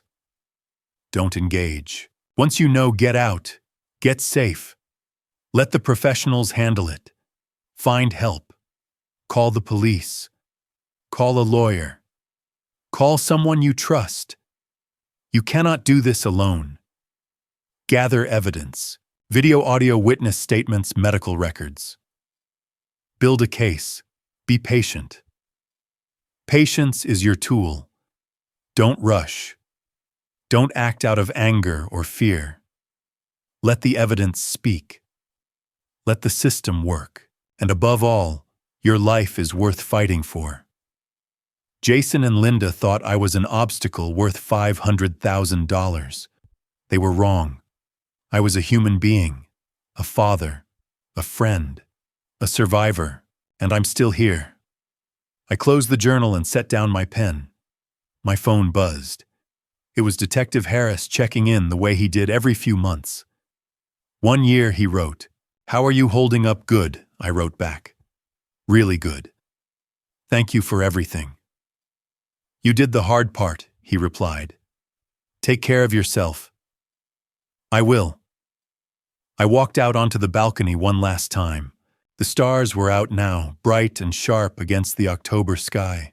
The air was cold. Somewhere in the distance, I could hear a train whistle.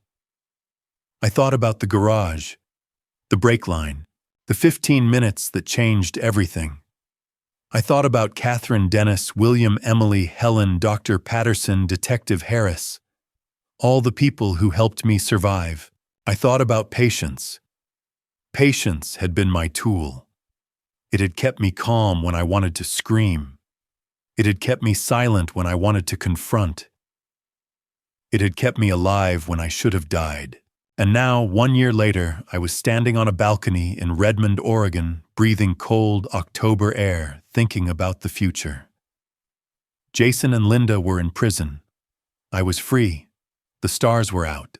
And tomorrow, I would wake up and keep living. Patience is my tool. And it saved my life. Looking back at my story, I see a man who almost became a statistic in someone else's family drama. I trusted too easily. I ignored warning signs. I let love blind me to danger. Don't be like me. Don't ignore your instincts when something feels wrong in your family drama. Don't dismiss the small incidents, the falls, the illnesses, the accidents. Don't wait until you're 15 minutes from death to act. God gave us intuition for a reason. He whispers warnings through our doubts, our fears, our sleepless nights. I almost didn't listen. I almost died because I wanted to believe the best in people who wanted me dead. Here's what I learned. Patience saved my life, but it was God who gave me the wisdom to be patient. When I wanted to confront them in that garage, someone stopped me. When I wanted to give up during those dark November nights, God sent Emily, William, and Helen to remind me I wasn't alone. In every family drama, there are victims and survivors. The difference is choice. I chose evidence over emotion. I chose safety over confrontation. I chose life over pride. If you're in danger, don't wait for a miracle. Be the miracle. Document everything. Find help. Get out. And trust that God will guide you through the darkness if you're willing to move your feet. My message to you: your life has value beyond anyone's bank account. Fight for it. Pray for strength. And remember, patience, faith, and action can save your life. I appreciate you being here until the final word. Drop a 2 in the comments if this story resonated with you, and share it with someone who might need to hear it. Hit subscribe for more powerful true-life narratives that inspire, educate, and uplift. A quick reminder, this account contains dramatized stories crafted for reflection and awareness. If it's not your preference, no worries. Find what speaks to your heart and keep moving forward.